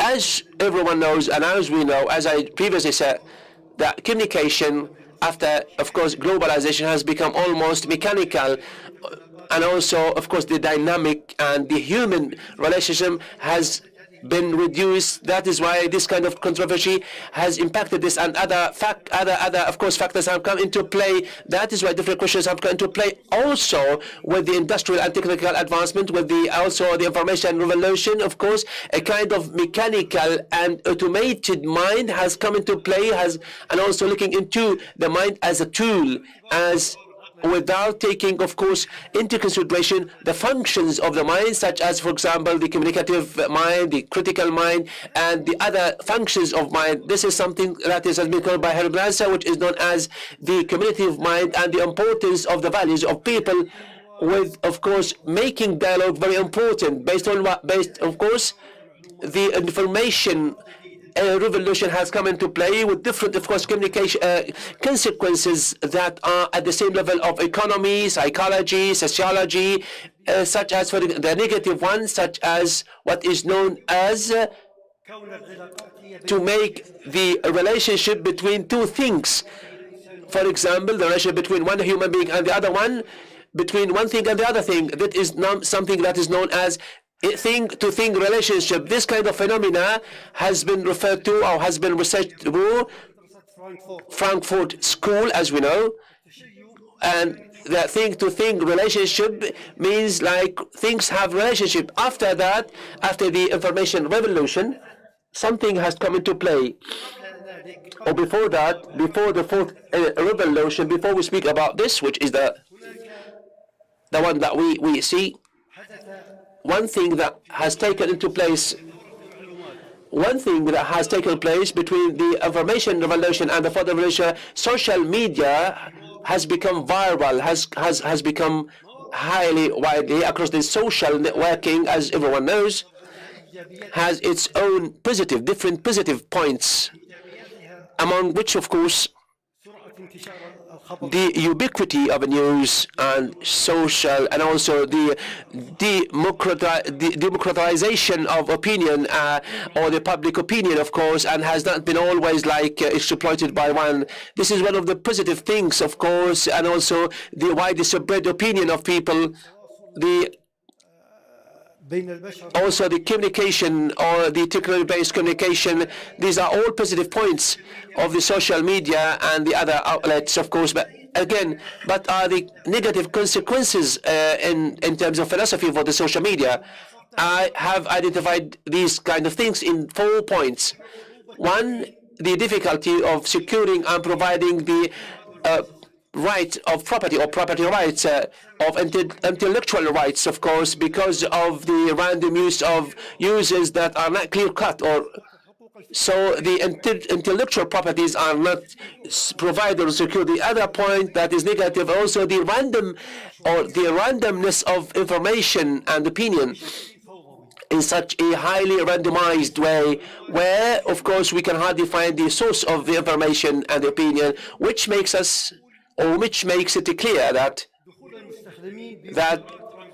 users get into account using false accounts or false aliases or pseudonyms, for example, which of course violate the intellectual properties and rights and in terms of, for example, like the different opinions and fake or false opinions. This third negative point of the social media, also the image dominant production. I'm sorry, I need to drink some water.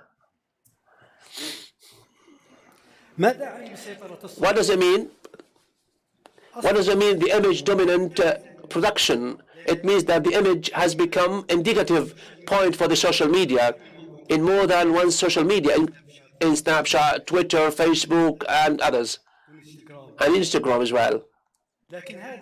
But it has big danger, bigger threat on the philosophical thought. Why? Well, because image per se itself cannot give us like enough or sufficient indications for explanation or interpretation. We always need different interpretations, explanation based on the human mind that goes beyond beyond the image. This is the third one.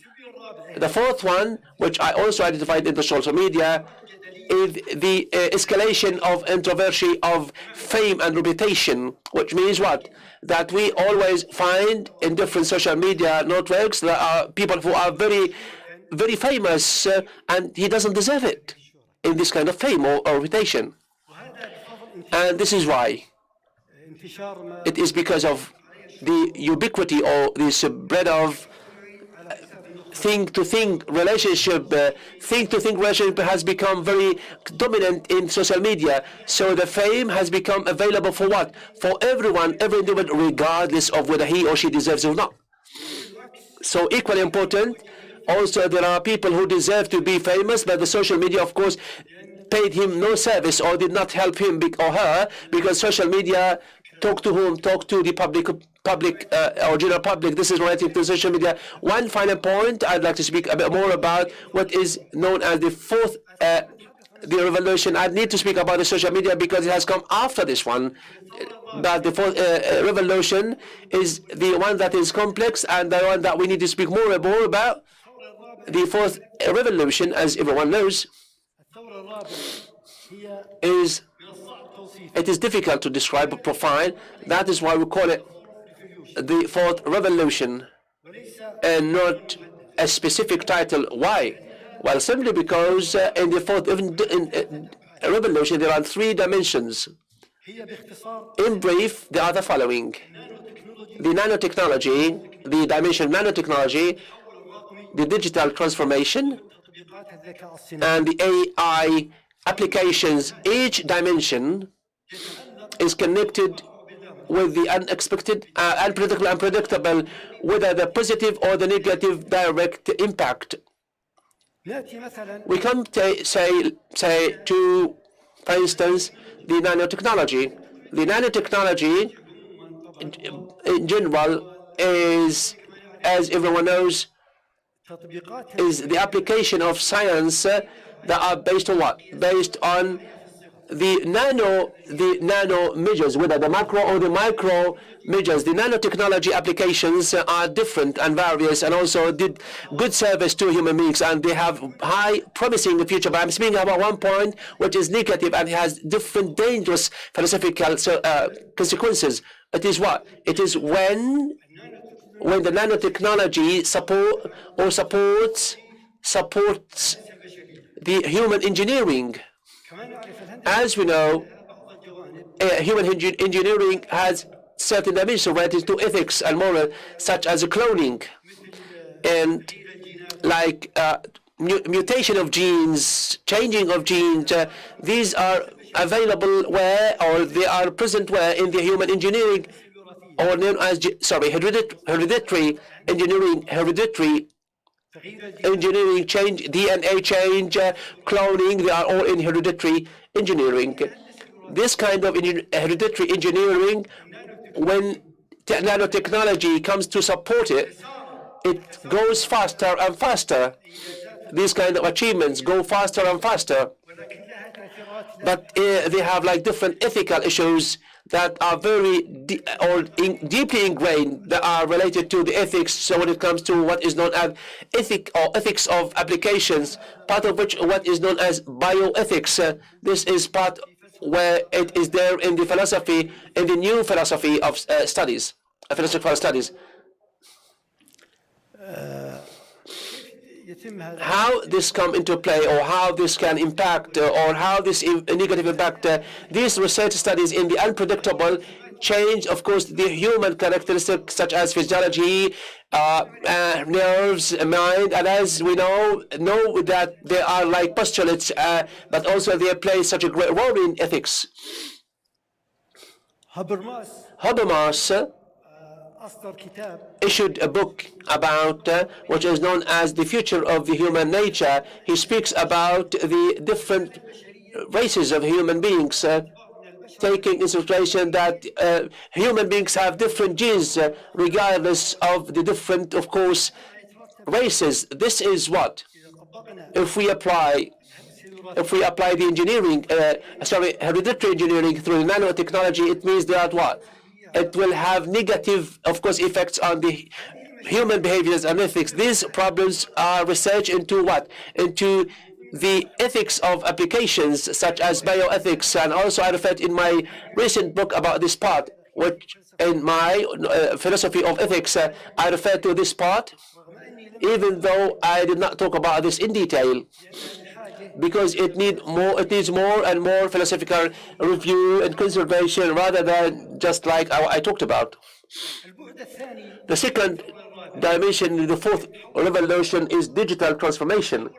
Digital transformation means simply that I change all the operation processes into digitalization, into digitalized information, but also it is beyond this. Digital transformation is beyond this. It is a kind of institutionalization, into institutionalized change. So each company and institution will adopt an advanced technology with more automation for everything. Of course, it has its own, its own positive points and different reports, but at the same time it has its own negatives, such as the high quantity or the focus on quantity on the expense of quality, and also the high percentage of unemployment. Creative ideas are always identified in digitalization, and also focusing. It is very important for the digital formation to focus more on what? On the different programs. The fourth dimension of the industrial revolution, I call it like artificial intelligence application. They play with the advancement of technology, or the diverse advancement of technology. It is what? It is to speak about the human mind, so that we know more about tools, so they go in line with the human beings. And this is, of course, a hope that is in science, part of which has been realized. One of the most important, of course, applications, robots, it is possible that automation control will be, of course, based on such application, which leads what? Which leads to, of course, reverse of the relationship between human and machine and the human beings. Of course, the programming will be more automatic, that excel human beings, and the science fiction taught about this. Even though the science fiction is too much high, but this is not impossible. Equally important, this gives us back to what is known as think-to-think relationship, and also the big impact on what has been spoken about by Frankfurt School. If think-to-think relationship has come into play and dominantly, of course, the limitation of human thinking will be a higher level. Thank you very so much. Thank you. Thank you, Hamad Al-Rashed. Abdullah Al-Mutairi, Professor Abdullah Al-Mutairi, it's back to you. Okay, thank you very much. مساء الخير عليكم مرة أخرى. ورقتي بعنوان محدودية. My paper, the limits of prediction. The current pandemic caused a lot of panic and fear because we did not expect it. When you fail to predict, you allow a greater danger or threat, probably larger than your capacity to deal with. Therefore, particularly the feeling of security in the world requires the ability to predict, the ability of prediction, that is, to predict the present and the future together. That seems requiring knowing the future. By referring to the Cambridge Dictionary, prediction means to say about any action or event that it will happen in the future, especially as an outcome of knowing or an experience. Therefore, it means to speak about the future against the unpredictability of the future. Not every talk is considered a prediction, so to predict, not to guess. Prediction says to say something about the future is an outcome of knowledge or experience. It is either knowledge or experience that makes a prediction possible. In Arabic, the word denotes speaking about the future. And the predictor is someone who shares with prophets the ability to know the future. And we can call this prophecy as a neutral prophecy which is not built on a supreme power, but based on mundane powers. What does it know? What does it mean to know the future? Will the known future be a future? And isn't the unpredictability or what is known sudden or surprising is what makes the future the future? One more time, the Arab and English dictionaries define the future as the time to come. And therefore the question becomes, is it possible for what is known to come to us, or is it in action present at the moment? If the concept of time is based on change, as we are told by the ancient philosophers such as Heraclitus, and if the change doesn't comply with a known world, doesn't that mean that prediction works against time and consequently against the future? And in order to make this clearer, we have to distinguish between two types of change: the predicted and the unpredicted, or the absolute change. The first, in fact, is taking place even before it happened, being included in our plan. The other is confusing, and therefore it is outside the boundaries of our knowledge. We can explain the relation between time, with omniscient being. It is difficult to think of an omniscient being inside the movement of time. Therefore, theologians believe that the deity may not be timed because it cannot know the future. The idea here is that when the man predicts, he tries to expand the boundaries of its authority or power to the future to make it less surprising. That means he works towards cancelling the future from its time sequence. We receive the future and we say and we talk about it based on the present before it happens. We are erasing our entities and we are trying to pull the future towards the present. We are confusing something and we are standing in the middle.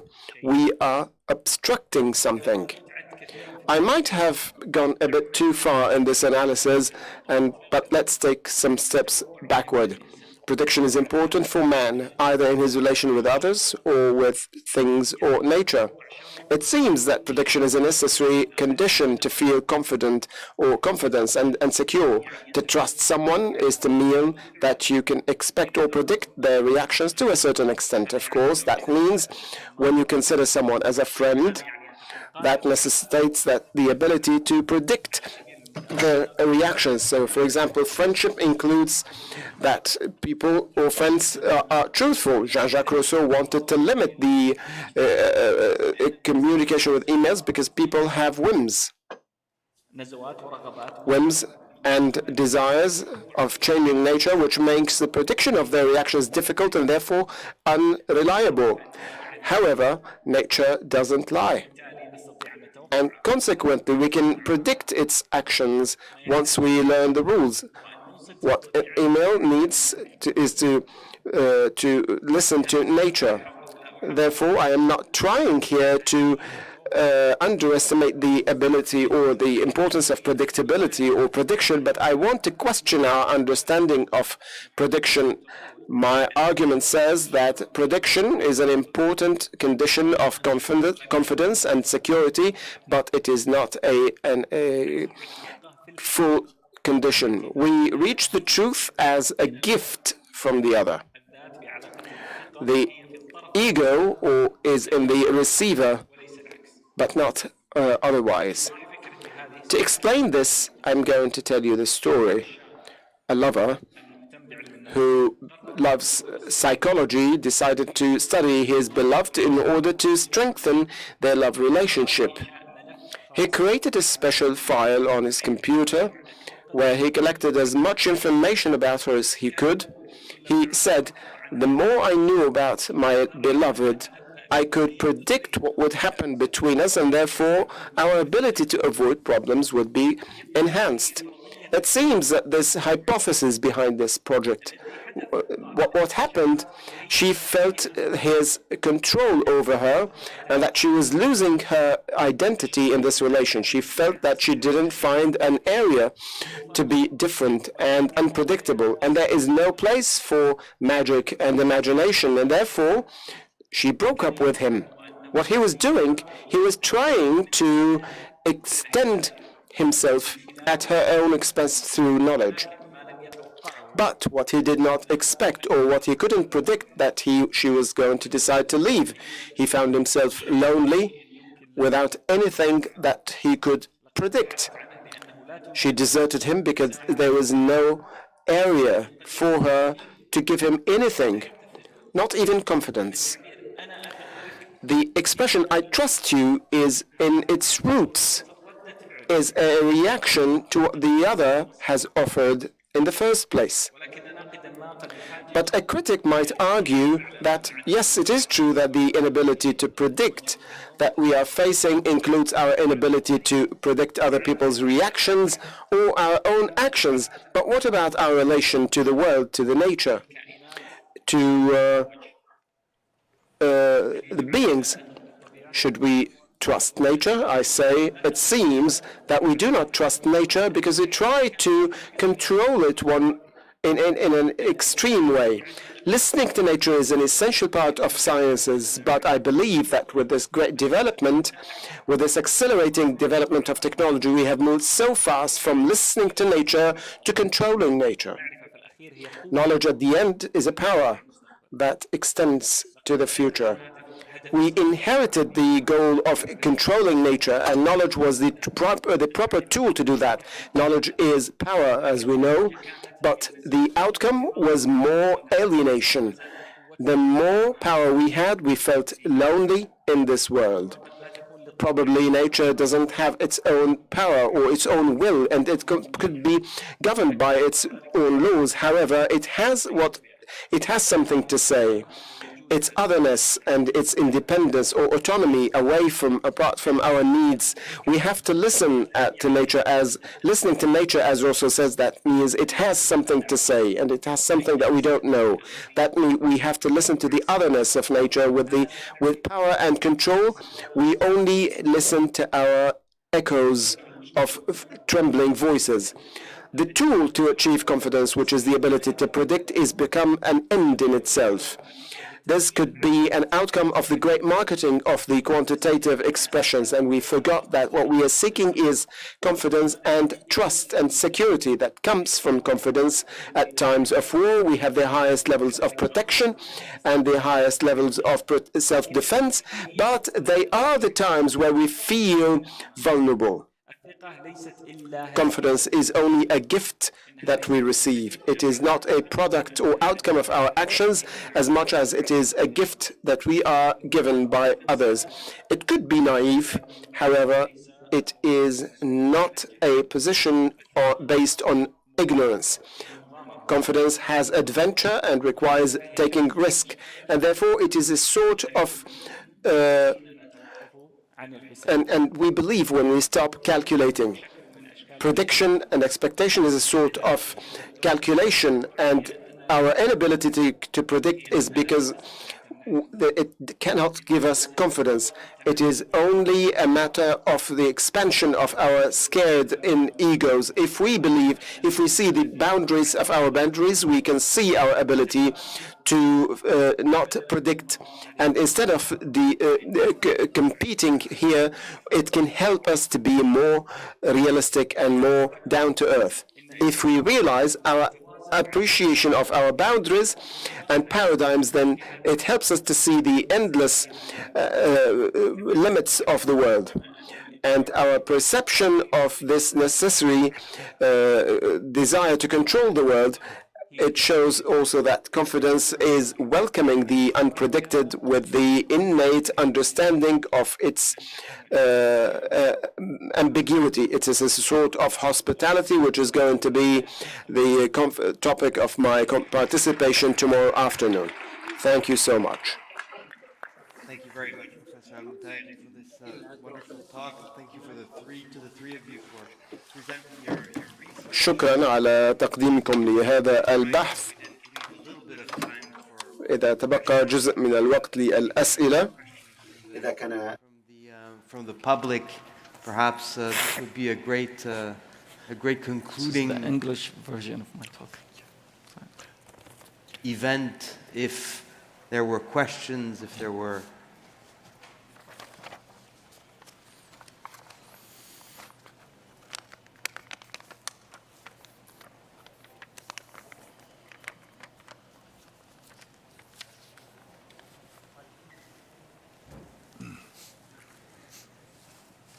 السلام عليكم ورحمة الله وبركاته. بداية أحب أشكركم جميعا على الأوراق. Yes, can you take your mask off? Thanks. بداية أحب أشكركم جميعا على البرزنتيشن اللي. In the beginning, I'd like to thank you all for the presentation you have presented. They were very inspirational. It was interesting to hear about the topic of confidence and the role of social media in general in terms of its impacts on that aspect. As for confidence, we study it from a social perspective as a main starting point or outset for the formation of the social capital. And it is noticed, as mentioned by many studies, that social media could achieve a part of this confidence through the existence of similar inputs among the users of social media, and this gives the audience or gives these groups confidence towards the audience, meaning that the audience leans towards following these groups and also have confidence in what they post and what they discuss. And here there may be some kind of fringing or falsification of awareness sometimes, and this sometimes leads to the deviation of some of the ideas and going out of or against the general framework of the society or the global as a whole. For example, the terrorist groups, they also have their kind of confidence. They win the confidence of some of the audience that support them. So the idea of confidence and the idea of philosophy, what is predictable, what is unpredictable, I think it requires a type of depth, more depth in studying them. Because, as I mentioned, there is a negative side for the idea of confidence, that there are groups that cannot be considered good in societies. Thank you, and I appreciate listening to me. Thank you very much. Anybody want to respond? نعم أنا أتفق معك يعني. Yes, I totally agree with you that confidence has some kind of risk or a probability of mistakes. This is something for sure, we know. And on the other hand, let's imagine someone who cannot trust or who cannot feel confident regarding anyone. It is like listening. Without listening, we cannot hear. You can hear some bad words or some good words, but imagine yourself if you cannot hear at all. So what I try to confirm is that trying to predict this scientific mission, trying to predict and anticipate the future, in fact, what we are looking for is to be able to trust and to have confidence in this existence. But the continuous predictability or trying to find confidence through predictability, this overlooks that confidence is a gift from the other side, not a production of myself. And this means that that person, the lover, wanted to strengthen his relation with his loved one through anticipation and predictability until he suffocated her. He didn't know that confidence is a gift from her to him. So, of course, I agree with you that there is a kind of risk and adventure in confidence, but it is the openness of the human to his relations with others and with nature. Yes, Professor Al-Ghashad. There is also, I have a short comment. You talked about that, yes, I agree with you that there is a kind of, or a state of confidence for some groups or segments on social media, whether this confidence was because of, or as a result of, I'm not speaking about the result of the confidence, but the action of confidence itself. But in some other cases, there may be in social media other qualities, which is the lack of confidence, because we can engage or communicate with ghosts on social media. And I think that communication with ghosts or unknown people does not help build confidence.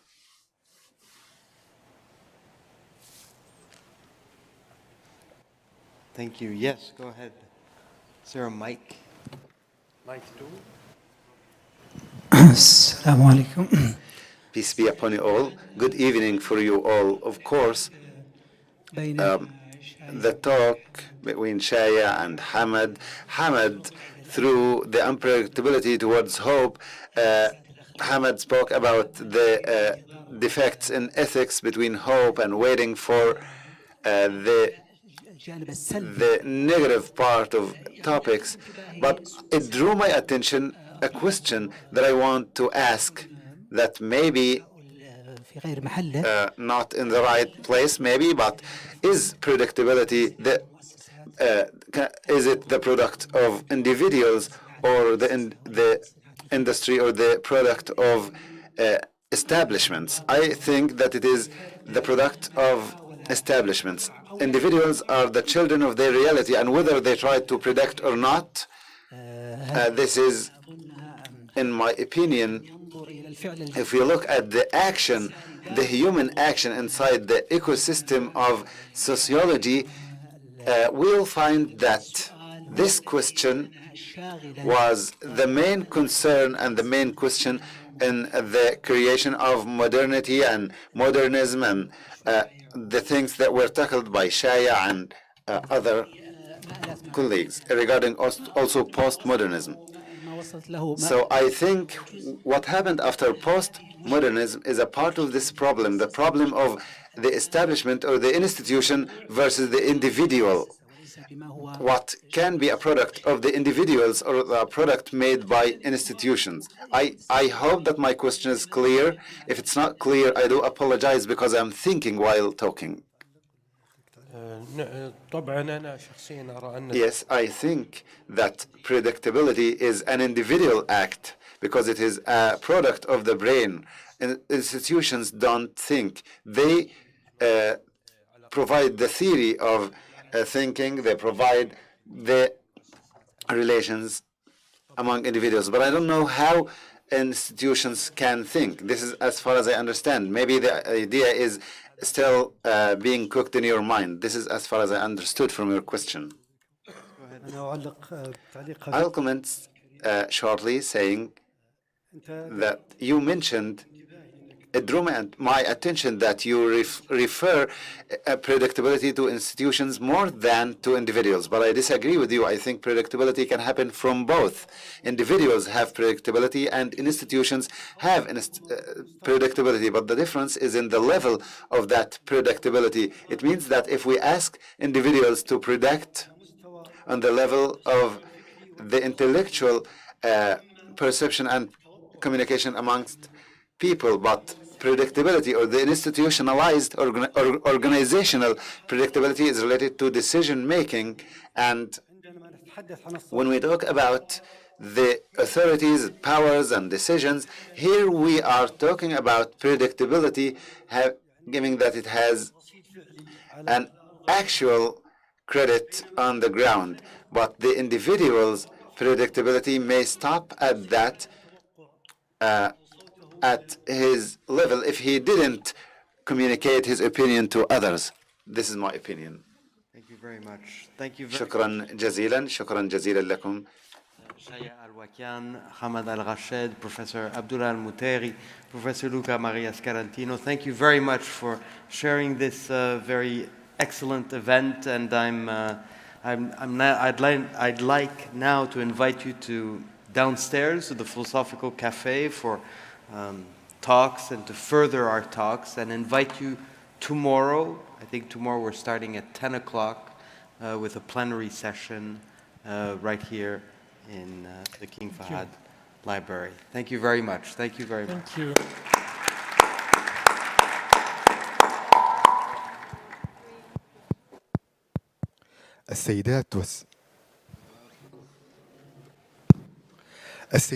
Dear ladies and gentlemen, dear audience, thank you for being with us today. In conclusion of our first day, we would like to invite you to the Philosophical Cafe at the first floor with discussions along with a cup of coffee. And until that, we will meet you tomorrow at 10 a.m. to start the discussion panels and the philosophical workshops. Thank you and have a good evening. Thank you for attending the first day of the Riyadh Philosophy Conference.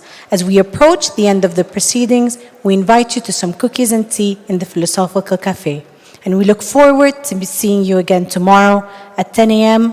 for a day filled with philosophical workshops, plenary lectures, and panels. Have a good evening.